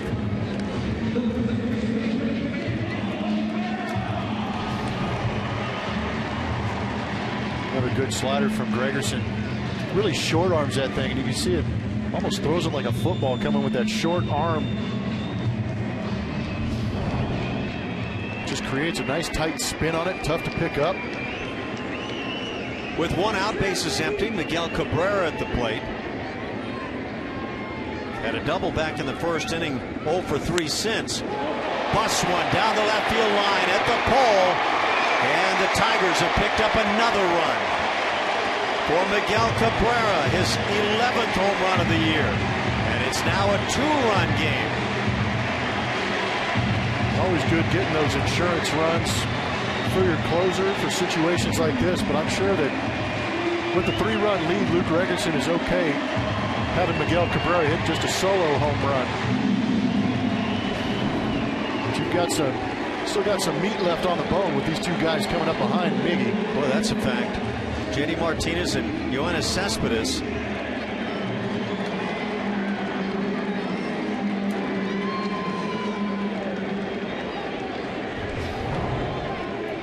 Gregerson has allowed a couple of runs in 2 of his last 4 outings. So he doesn't want to add to that figure. 10-8 now the Astros lead. 1 out for J.D. Martinez. 1 for 3 on the day.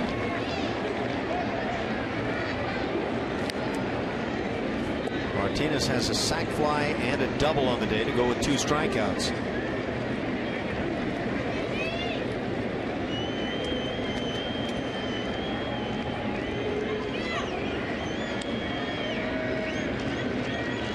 Shift on.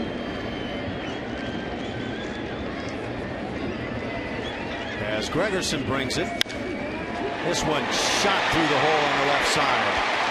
That slider just got drilled into left field by Martinez, and now the tying run comes to the plate. some good contact from good hitters in this Tiger lineup, and they're not going to give in either. They know they've got the thump, especially in this part of the order coming up. Ian Kinsler's having a rough series. Those guys behind him still have enough firepower to make this a ball game. Just a matter of Luke Gregerson getting the ball down into the zone, throwing a better pitch, maybe getting a ground ball, double play to get out of this thing. 5 for 15 in the series, as you see, for Cespedes. He's got a lot of power, has a single and a double on the day.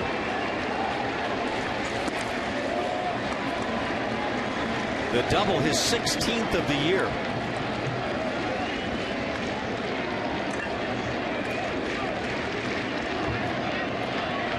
Getting a little tight here in the 9th inning.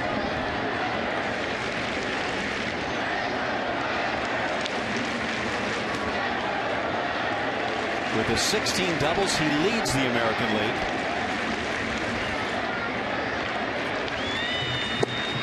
It's a strike. It's 1-1.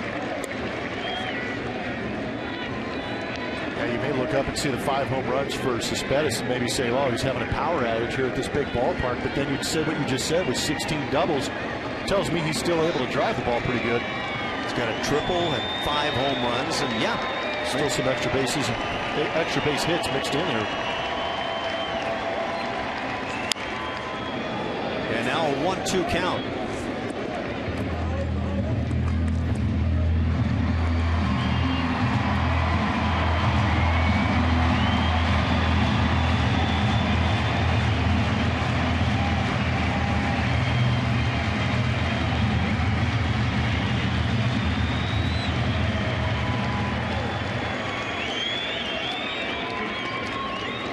Managers and coaches discussing all the possibilities right now.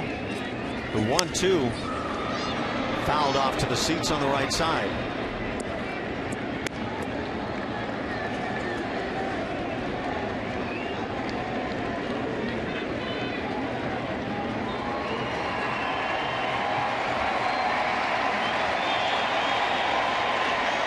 A number of the folks here in Detroit have headed out, but still a lot remaining.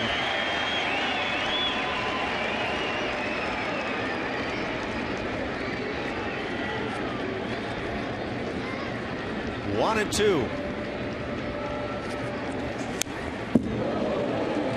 Yeah, that's doing a pretty good job getting a piece.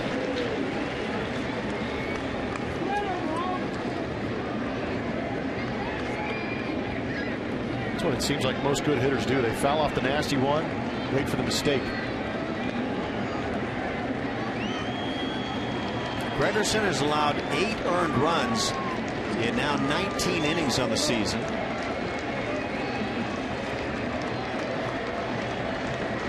.11 saves, looking for number 12. And again, Cespedes gets a piece.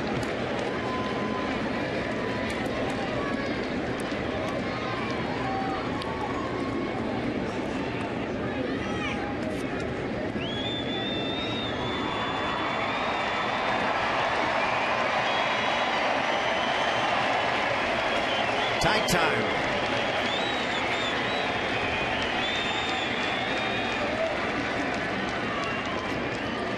There have been 27 hits on the afternoon. 13 for Houston, 14 for the Tigers.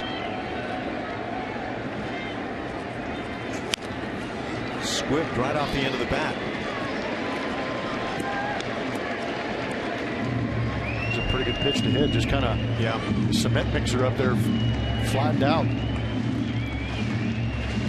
Yeah, I was thinking the same thing. You leave that thing up there and he times that a little bit better. Whoop.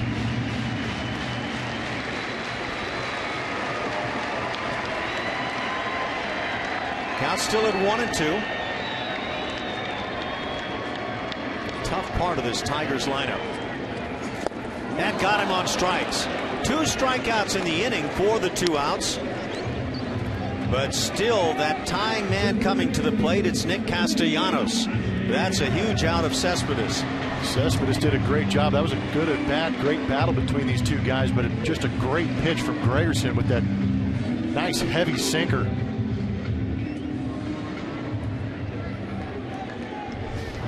Nick Castellanos has reached 3 times today. A walk, a double, and a single. He's 2 for 3, has scored a run, driven in a run. And now he's the man you've got to get.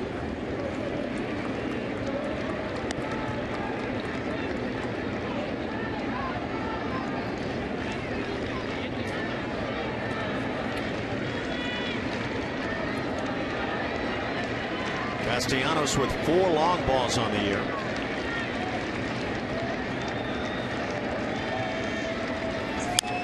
Ground ball left side. Valbuena with the play, and he got him. And that is a big win for the Astros. Luke Gregerson comes on, gets his 12th save of the year. The Astros, after losing the first 2 of the 4-game series, come back and win games 3 and 4. And the Astros overall now at 29-16. It took 3 hours and 22 minutes, but all worth it.